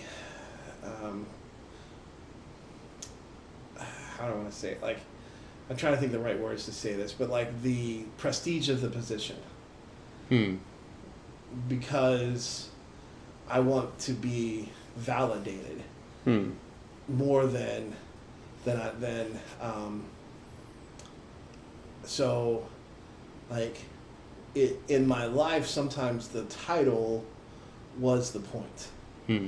And that I think is like not mature, and that's not what. So I push a little bit against that because I do think sometimes title chasing can be just on the other side, as all things, because everything's great. But, well, that's the other end of the spectrum, yeah. And I don't think our church deals with that much. Yeah, I don't. I mean, I just personally, I do. I think I don't there even know what are. our church does, but I think there are some people in our church that may be doing. So. I mean, but there again, I acknowledge that's a spectrum. But, so what I talked about last night, what I think is so interesting, because I don't think we talk about it enough in churches. I know I don't think we talked about it in my life, in the churches I've been in, but is this idea that what Paul in 1 Corinthians chapter 12, he's like, you're part of the body, and God has placed you specifically somewhere. And one of the things that I was talking about last night, and I think it's kind of wrecked me a little bit because I'm trying to figure out what it means. There's two things. The first thing is I was encouraging the CEO of my company because I sat next to him during our all staff meetings because one time he was just sitting in the corner and I was like, nope, nobody alone. Like you can't just like your idea of community. I think is. You know that about me. I fully embrace that none of us are in this. We're all in this together, You're not going to go alone. And so I just started sitting by him, and like now that's just what I do. And as they were going through, he was doing something hard, and I said, God's got you here for such a time as this, which is from the story of Esther, and and he was like, you too. And I was just like, shut up, no. I'm only putting that on you. Like, let's talk about me being here for such a time as this. But then it's like, oh yeah, me too. Okay, what does that even mean? And like, I'm still sorting through like what that really looks like, to be like, yeah, no, you're here for such a time as this. And then you read the stuff about, you're the body of Christ, and that God has put the pieces of the body together, talking about the church, purposely placing you in those places, and you go, oh, okay, what do I do with that? And I think that on top of that, I had another friend be like, I was talking through like this idea, and we talked about this in May. I mean, I'm still going through this in my mind, because I'm also slow, and take a long time to learn things. But this whole idea, like David waiting to become king, and translating that into the "give me my daily bread." And so my other friend was like, "Yeah, seek first the kingdom of God." And I was like, "What does that even look like?" I've been a follower of Jesus for now on almost 39, almost 40 years. And like he just kind of like, it's such a simple thing. Yeah, seek first the kingdom of God. Okay, but what does that look like? Like how does that manifest? How do I make that happen in my life? And it was just like it was just like, yeah, get back to the basics, But it was just exactly what I needed to hear, and it's where I need to go back and be like, okay, what does that look like? Seek first. What is that? How do I build that rhythm into my life? And so that whole, I think we don't talk about this enough, is that everybody has been placed in the body, and this is like the whole body. And I think that's like we were kind of talking about this earlier when we were eating, kind of joking through the like denominations and all this kind of stuff. But I think, Paul, when he's talking about it, he's like, the church, big C, big church, is the body, and God has placed specific people to fulfill specific purposes and have their gifts and talents and have their hearts and their passions, their energy in that place to build the kingdom of God. And we all have a place. And we're not all going to be the pastor. We're not all going to be the guys on stage playing music. We're not all going to be, a title. Some of us will be, and that's nothing wrong with a title, right? Like that's, but you have a place. You have you have a purpose. Then we should break out Rick Warren's purpose-driven life, but I think. If you want to bring back the 90s. I do. I guess. I don't know why you wouldn't. But I do. But that we do have a place, and I think it. That's what I would say. Like, I like the thought experience. I like that experience of what ifs, because I like being like, if I was gonna build something, I realize I don't really want to tear the church down. I don't really want to, but I do love the idea of the freedom of being like, if you had a blank paper, what would you do? Yeah. But draw a church. Okay. But what I would say is the one thing that I would bring back, or one thing I want to see, is a strong emphasis on the fact that if you're a follower of Jesus and you have breath and life, then you have like work to do. You have a place to serve. You have, and I think that like if we take Jesus seriously, last night I talked about the talents, the parable of the talents, or and when you're given, you invest. I mean, we're all given gifts. We're all given talents. We need to invest them to the best, to what we've given. Like we're not expected to do with more with less. We're expected to do exactly what we've got. But it just kind of really struck me again how, and I'm not even saying like everybody should serve within the church itself. Because I think that we're bigger than that, right? Like the community. Yeah. Like you may not have a specific role that you're fulfilling at the church, but you are serving the community. You'll have something that you can do to bring God's kingdom in your community, in your family, when you're going to school, when you are at work. And it can be, sometimes it's easy for like you and me, because when you work at camp and it's like, yeah, here I am helping camps, helping churches and groups meet with God, and but there's more to that, which I think you're discovering as you take a journey into being an elder, that God has placed you for such a time as this Mm-hmm. because he specifically has given you some gifts and he wants you to be in the mix of that to build the kingdom. And not just, and again, you and I are very similar, not just at Calvary Bible, but the kingdom, like Yeah. the big kingdom. Yeah. And so so it can make us feel small because the kingdom is so big, but he has prepared and is asking us to be engaged in building the kingdom. And I don't think that we really talk about that. I mean, I grew up Baptist, obviously, and what we did was we talked a whole lot about we send our money and then we send out missionaries, right? The Southern Baptist Convention was great at sending out missionaries. They could only do that because the churches were funding those missionaries. And so vicariously, we would give our money and then somebody else would go serve. And that was kind of like part of that. And this is why... Yeah. So that's not my experience. I mean, that's not my perspective. I think why it's hard for me to just say this is my ideal church is because the church I was at as a kid was a Baptist church. No.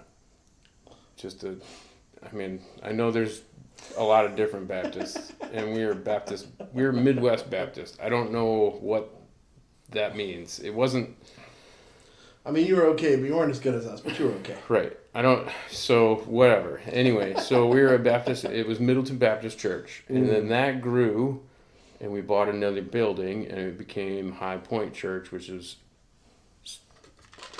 which transitioned into an evangelical church. And so, in that same move. And so, I think one of the things that's hard for me is I did have those conversations with some people. I was told about the difference between kingdom and the world. I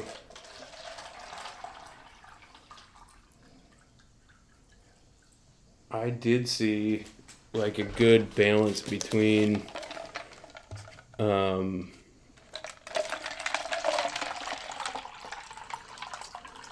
thank you. That's going to be a good podcast sound. We're just watering the flowers. And so I just don't have a negative perspective of my church. And I mean, it's not that I couldn't. It's very similar to when people ask me, what did your parents do that caused you to rebel? Yeah. Nothing. It was me. That was me. That was all me. That wasn't, they weren't too heavy on the rule. They weren't too legalistic. They weren't too hippie and telling me to go and find myself. They weren't either of those things. They taught me truth, and I just didn't like it. I wanted to do my own thing. And so I kind of view the church as the same. Like my experience with my church, it was a giant church. 3,500 plus at its peak, probably. And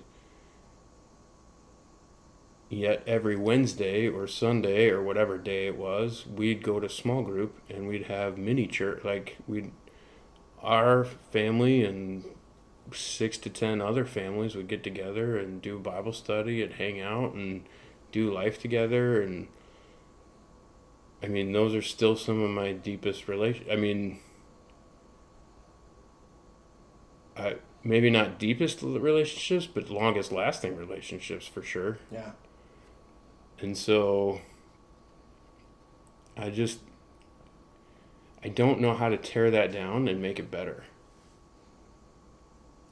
You know, like you, and right. So if you, I mean, I can point to things that I don't like about our society and our way of doing church. Right. Yeah, but I mean, But I think,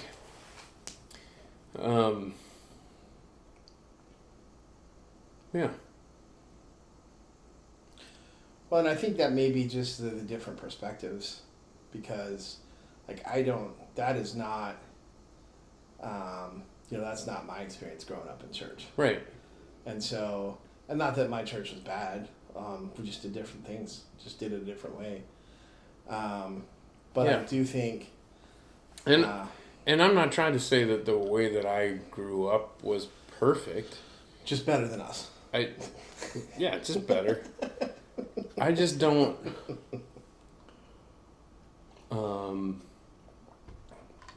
Because, I mean, as an adult, I cringe at some of the things that my large church did, as far as Sure.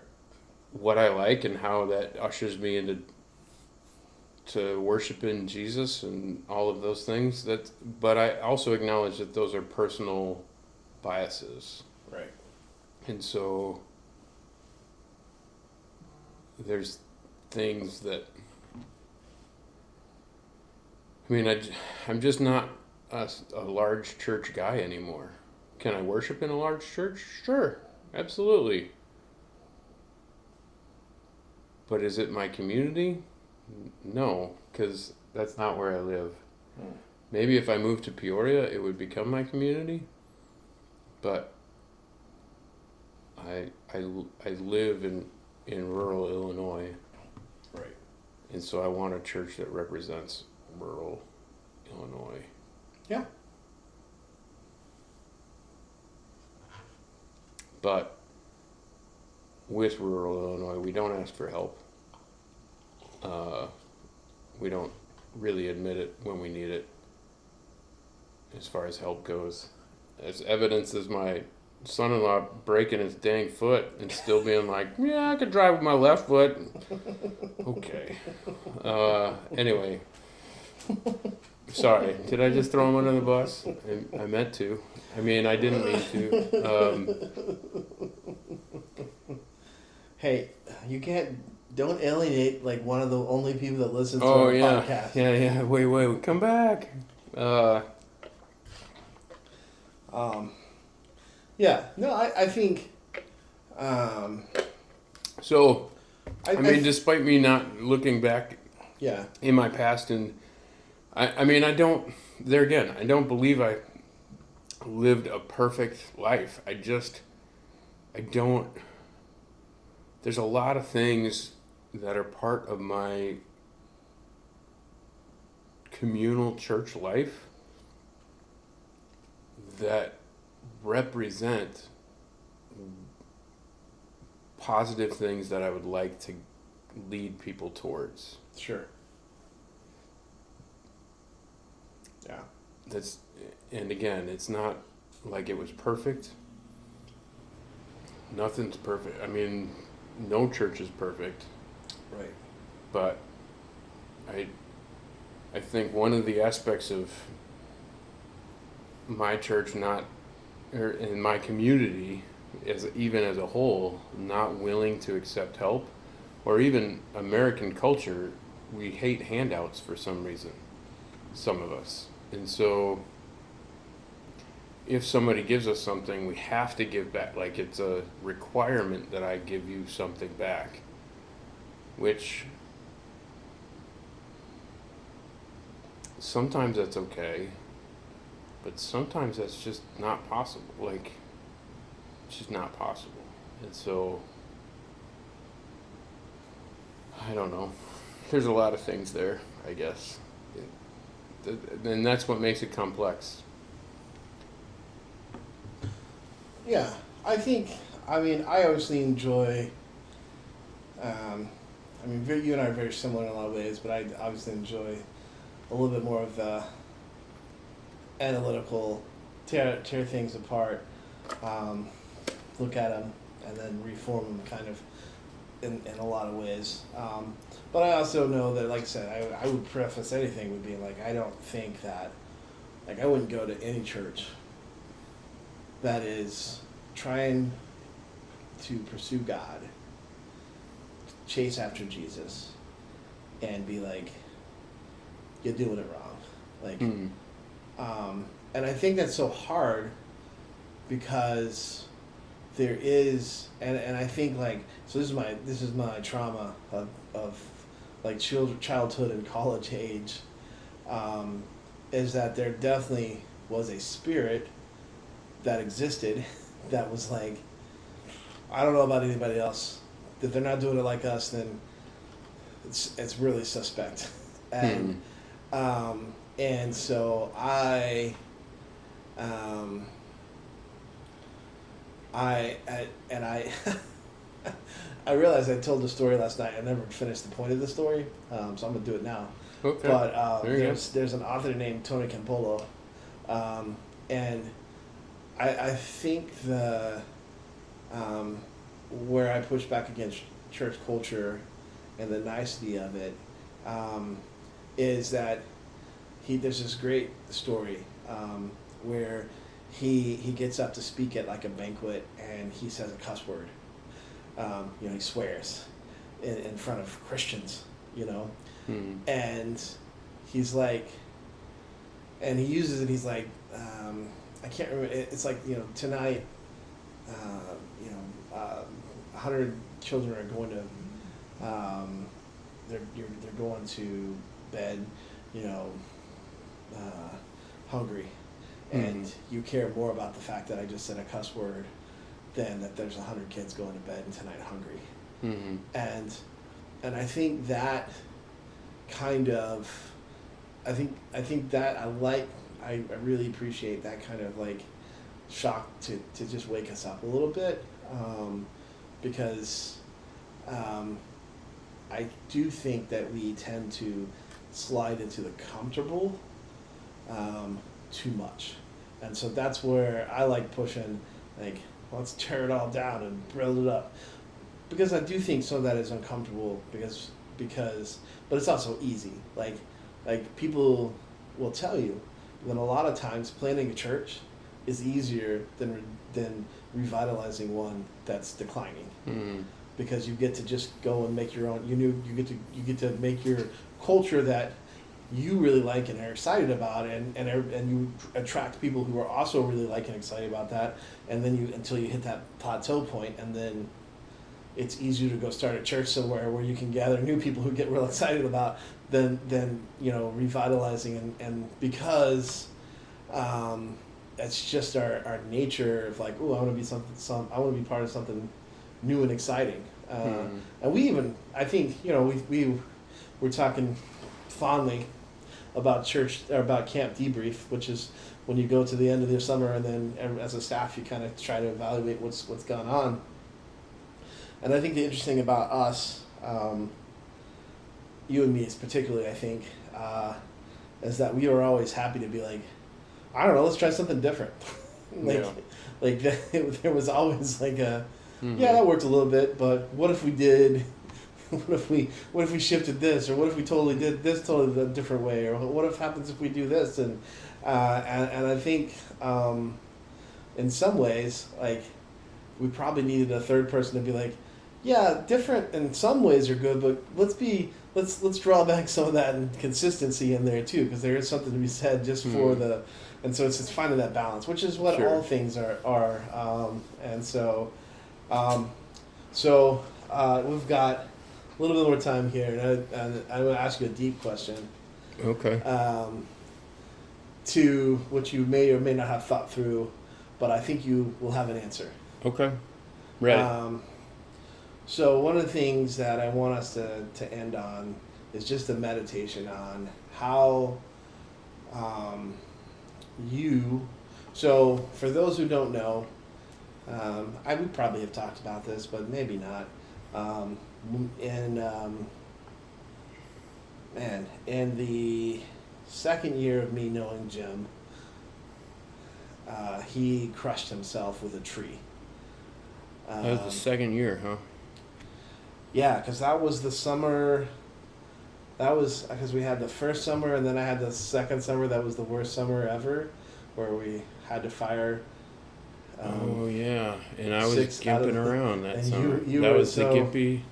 So, Okay. and the second year of me knowing Jim, And the second year of in the second year of me knowing Jim, he crushed himself by doing a podcast here, people. Yeah, seriously.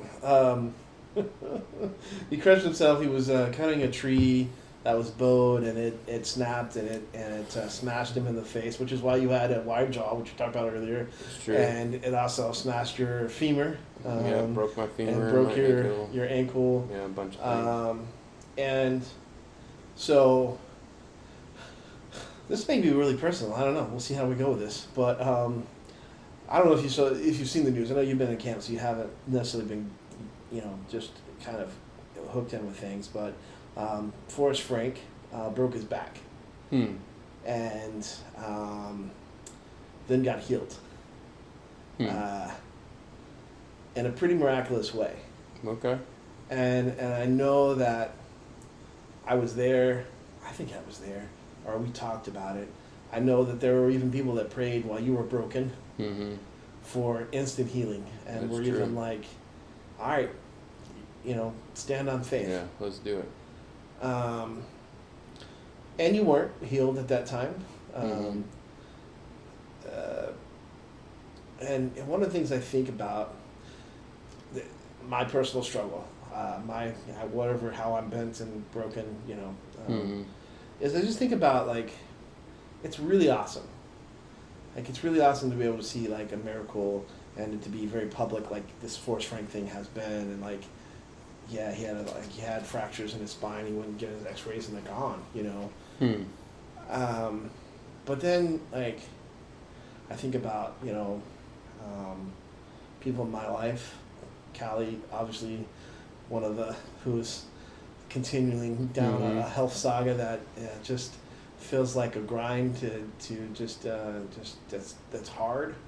I think about how I know it took you. I know you didn't want to be Right. out of commission and having to be laid up and healed in a Took a long time. slower fashion, and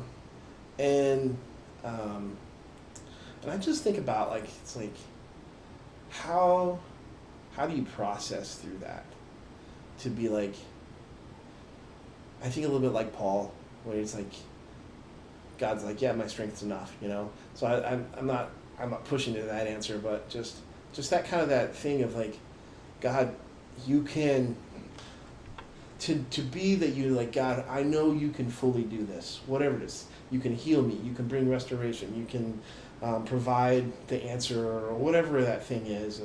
Not just miraculous healing your body, but there's lots of things. But in this case, because it's just something that's has fully happened. And David Crowder also broke his leg, and everybody's favorite joke on Facebook was like, "You and Forrest should do a tour together," But as far as I know, I haven't seen it yet. Probably some of the same people are praying for Crowder's leg, and he's not healed. Like, he's Sure. And like, how do you process that from your you don't have to be theological about it, you can be, but I just want you to speak into that, because I'm still thinking about it. Right. So I've been thinking about it a long time, and I'm just making you think about it now, but I'm just going to give you time to process, because I think it's just one of those things that because we've had that shared experience. Well, you had that experience, and I watched you go through it. You Is were what there. I mean. Yeah, you were around. I did not. I mean, you got to run the challenge course.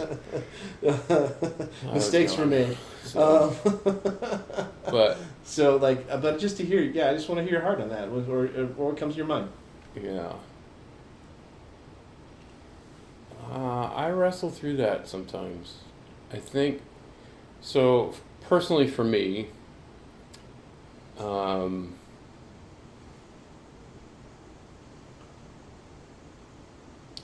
think and having lived through the broken part,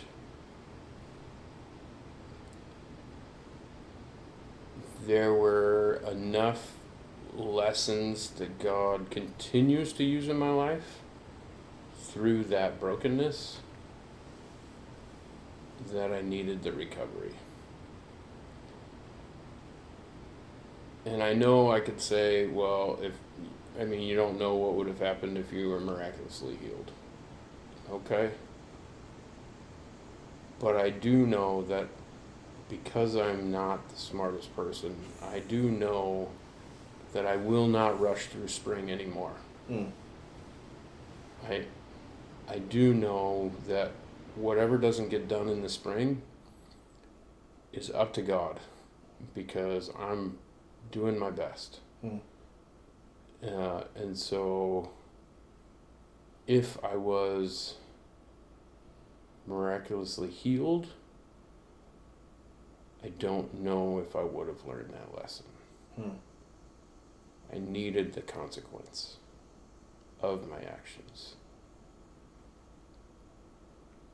I can't really speak to anybody else, and I mean, like, Yeah.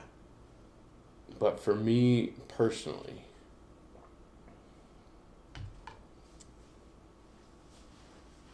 and maybe that's just me, and this is where the thoughts start getting confusing, is maybe that's just me excusing my unbelief. Mm. However, since college, I've always had a deep desire to see a miracle. Mm. I've always had a deep desire to be like in the room Yeah. when something like that happens. Mm. But I can't force something. Like, that's not me. Right.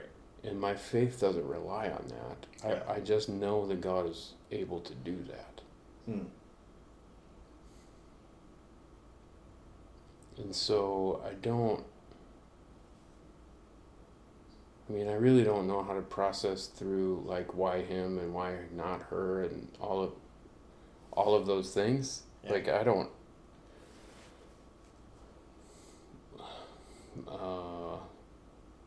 would have been awesome if my ankle was healed and I didn't need screws and I didn't get stiff every once in a while, and I mean, yeah, that'd be great. But I also probably would be working harder Mm. to the detriment of a lot of things. Yeah. And so, I mean, my favorite thing to say the last few years on the challenge course is this is not the gym show. And I just keep saying that more and more of camp is not the gym show. I'm not trying to make it the gym show.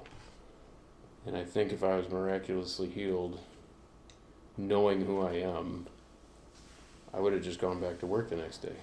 Mm. It wouldn't have been a big deal. It would have been yeah, that's nuts. Thanks, God. Right. Back to work. Right. And so I can only process it through my lens. Yeah. And so, does it get hard when people around me are developing dementia Yeah. and breaking their foot? And I mean, like, Yeah. does that get hard? Yeah. Does it put doubt in my mind? It does. Because should I have prayed more on Friday? Mm. Should I have prayed harder on Friday? Were there the right My words? daughter and her fiance can't go on a honeymoon because Mm. I didn't say the right, The right phrase, things, the right words. or Didn't I say it just enough. kept saying I got to get to the hospital, and so I'll pray when I get there, or I'll, like, did I just forget enough? And then I started hanging out in the lobby, and I didn't pray that whole time. I Mm. just kind of hung out. Like, did I not pray enough? Yeah. I don't know. That's where it starts getting hard of like, and yet And yet Marshall still has a good. I mean, he says that. I mean, he said in my living room. He told me a couple times that. I guess just God wanted me to slow down. Yeah. I guess I'll have a bunch of time to think. Which, having done that, I know is invaluable. You know, Yeah. like. Yeah. So, I don't know which one's better. I think about, there's no doubt that The Barbarian Way by Erwin McManus is my favorite book, and I read it and I give it to people and I read it over and over and over again. And one of the things he talks in there about is like this interaction with John the Baptist and Jesus. And, John the Baptist is in prison, and he sends his disciples to Jesus to say, are you the one, or should we expect someone else? Because he's like, I'm in prison. Like, Jesus, are you? And Jesus was like, yeah, go back and tell them that the blind are seeing, the deaf are hearing, the sick are healing, and he's like, I'm it. Like, yeah. But also there's a sense to that it's like, and I'm not coming for you, right? Like, because shortly after that he's beheaded, and I'm like, and I think John had some of the same thoughts that we as humans have, and he was human as well, so I don't want to mistakenly say he wasn't human, but we as modern day people, he jumped in his mother's womb when he heard Mary's voice, because he was like, that's the mother of my Savior, that's the mother of the Savior. Like that's how certain he was as a child. Like and yet in his last days, he still had some doubts.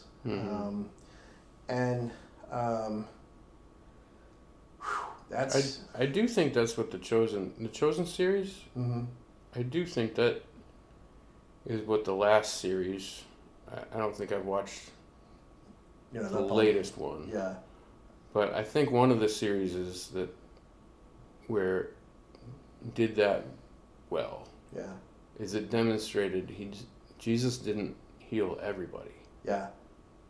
And so I think in the disciples you had Thomas and you had Peter, and they had two very different experiences of miracles in their personal life and just around Jesus, and I think it did that very well to show the tension between the difference. And I mean, they didn't come to a conclusion because they haven't gotten to that point in the story yet. But right. But I think that's one of the wrestles. Yeah. I think one of the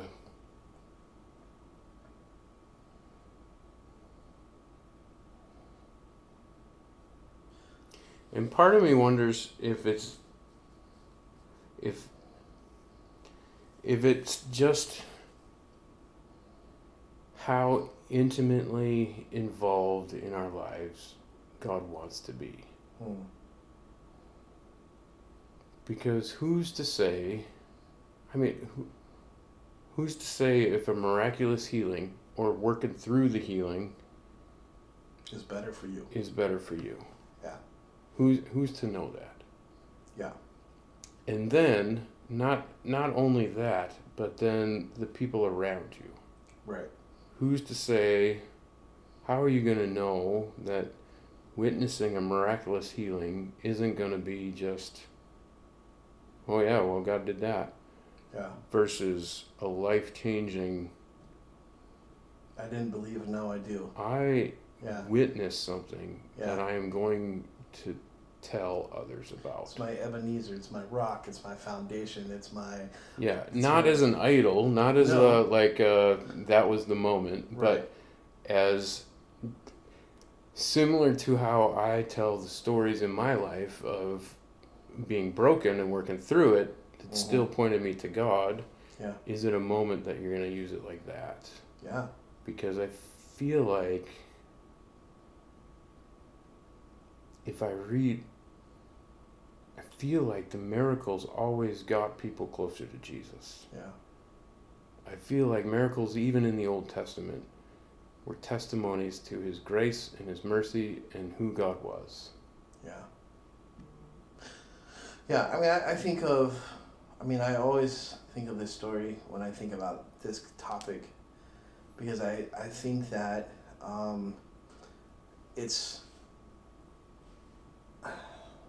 we get upside down. I think sometimes when we talk about discernment and how things are going.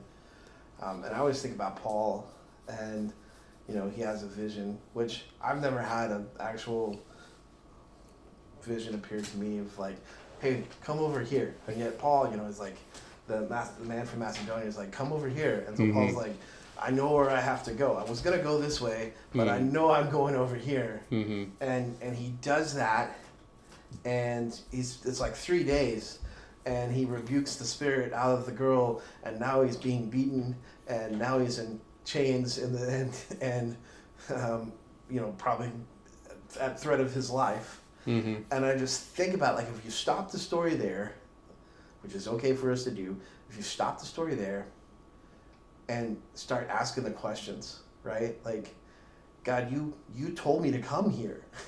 You told me to be here, and you're giving me, and even bigger than that, you've given me this mission, and that's what I was doing, and I was on mission, and I did this great miraculous thing where I cast out a demon, and now I'm bloody and beaten and mistreated. Like, there's a part of me that would think that a human, or again, Paul was human. I don't want to say that he wasn't human, but I myself would be like, the natural did side I of miss you. something? Yeah, like, the natural side of you is doubt.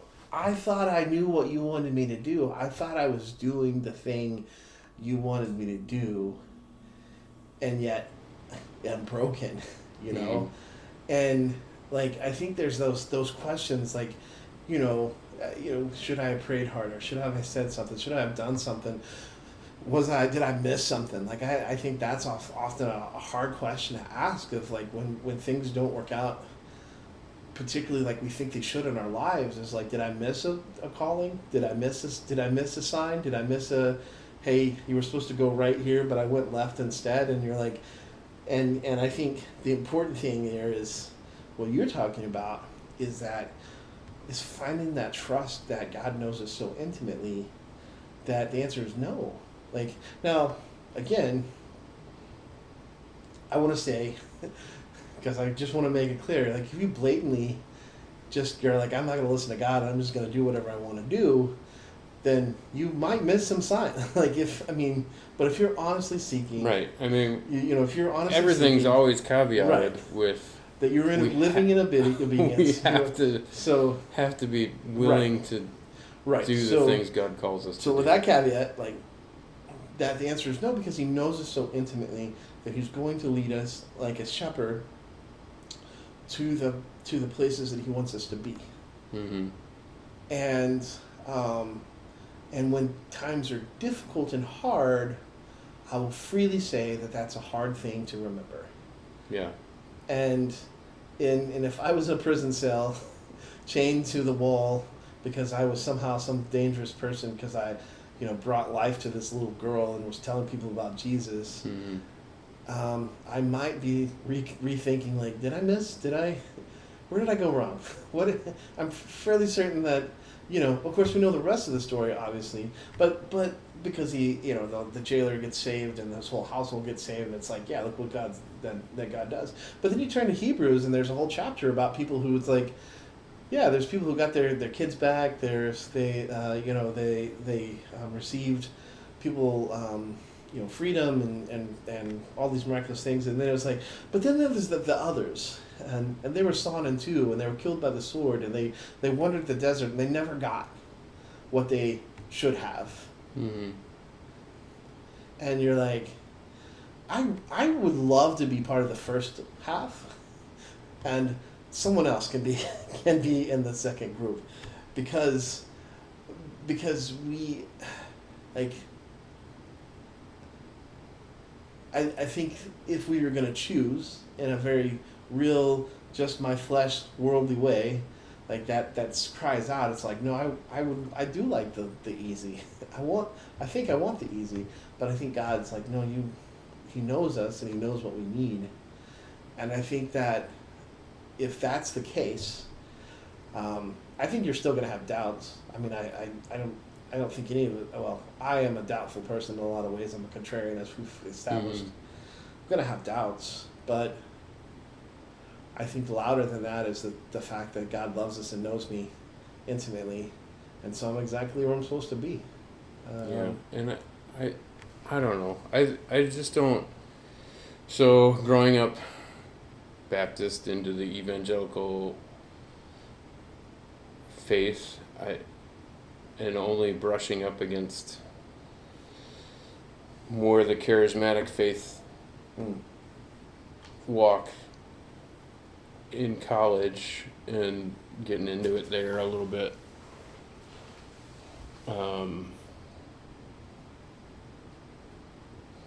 I do believe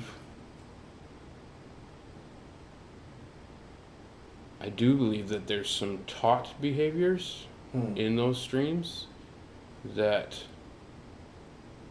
can be learned or unlearned depending on what we're talking about, and do taint some of the perspective on what God can and can't do. Yeah. On both sides. Yeah. I mean, either way. Right. And so I don't, and being that I've never witnessed a miracle per se. I mean, I've never seen somebody's leg grown back, or I've never seen a broken become not broken in person. I don't know what it. So the evangelical side of me says, I don't know what it takes. I didn't practice. I don't know the sequence of what a miracle takes. You know? And I think that's to my detriment. Because I don't think there is a sequence. Right. I don't think there's a prescription for a miracle. Right. I think it's the ability to flow with the Holy Spirit and see whether or not that circumstance needs to be changed for the benefit of who God is. Yeah. So I don't know how to balance those two a lot of times. I think it's interesting. I can think about sequences and things like that. I agree with you. I don't think there is one. I think that, but I mean, I think part of the reason we don't focus on it, or I think that especially in the traditions that I grew up in, is because there's just no clear teaching. Paul listed, and if you read 1 Corinthians chapter 12, as I did last night, he lists all these things. And some of you have the gift of healing, but he doesn't expound upon that. It's just like, some of you speak in tongues, some of you will interpret, some of you will have wise advice, some of you have the gift of healing, some of you, it's like, yeah, gifts are out there, but he's not like, it's one of those things like, you've got it or you don't, It's not like, and here's how that looks like, or here's how that works out. And not only that, I'll interject. He doesn't just say you got it or you don't. He says, and the Spirit gives to whoever it feels like. Right. And so, not only are there healers and teachers and whatever, the Spirit gives it to whoever he feels like. Yeah. Which also implies it can come and go. Right. Like. Yeah. I mean, it can also be interpreted. I mean, that whole section of scripture you can also see that, okay, it can be you can be a healer today, and Right. then the Spirit is like, no, that's I needed you there, Right. but now I need you to be a teacher. Right. You know, like Yeah. it can be read that same way of like that's not a forever label. Right. That's the movement of the Spirit gives us gifts Right. as we need For whatever God's doing. for what God's doing. Yeah. Which is like, okay, that's super clear. Awesome. Yeah. And it's However, yeah. I will say that, and that's where the divergence of maybe faith traditions Mm-hmm. comes in. Of some faith traditions get really excited about that because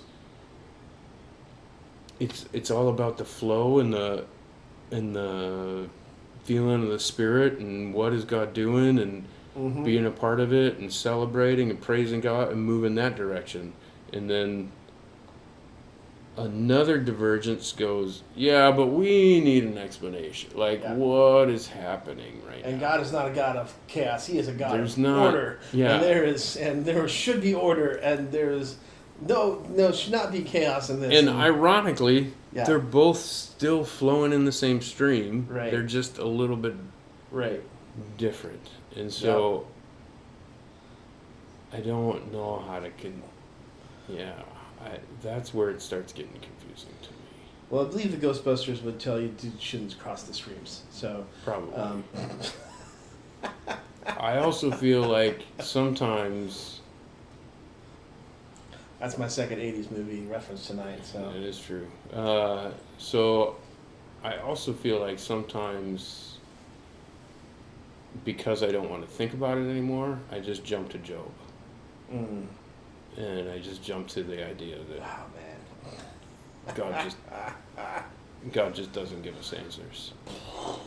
Oh yeah. And he just says, I am who I am. You get to deal with it. And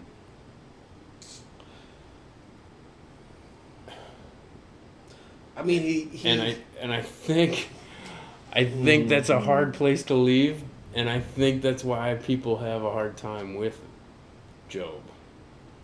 Mm-hmm. I think that's why some preachers just preach on and on and on, because they can't just hold.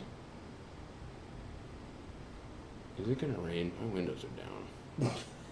Well, we need to end here quick. And if you start talking about Job, I think. But you know what I'm Yes. saying? I think Yeah. so. I think sometimes I use that as an intellectual out, Mm, because I know Job, and Yeah. so I mean, I know the book of Job. I know what God says. mm-hmm. I know what intellectual lesson that should be. Mm, However, do I know? Am I okay with God being God and my life being garbage? yeah. And I know I overstate that. I know all of you Job professionals are going to be like, Job wasn't okay with it. Right. I get what you're saying, but he still understood that God was God. I mean, that's why he was credited with righteousness Right. by God, is because he didn't question who God was. Right. He just was like, this is terrible, and I don't think I deserve this. And he questioned the wisdom of the age that his friends kept throwing at him. It's like, yeah, no, you did something wrong, and that's what's happening. And Job, at the very beginning, obviously says that. He's like, should I take good from God, but also not bad? Right. And I think that's such a hard thing to say that we don't ever say that. Yeah. Like, And so I think the same kind of mentality applies to miracles too. Yeah. Do you think you know better yeah, who should deserve and who doesn't? right. Yes, expect rain in the next hour. Like a lot of rain. My windows are down. All I right. might want to go. Thanks. Weird voice coming in at the All last. right, we've got the weather voice coming in from the north. report for the next hour. All right, Jim. Thanks for joining me tonight. Obviously, a good time as always. And we'll have to do this again next We month. will. All right. See you Yep. guys later. All right. Thanks, guys, for listening, and keep tuning in.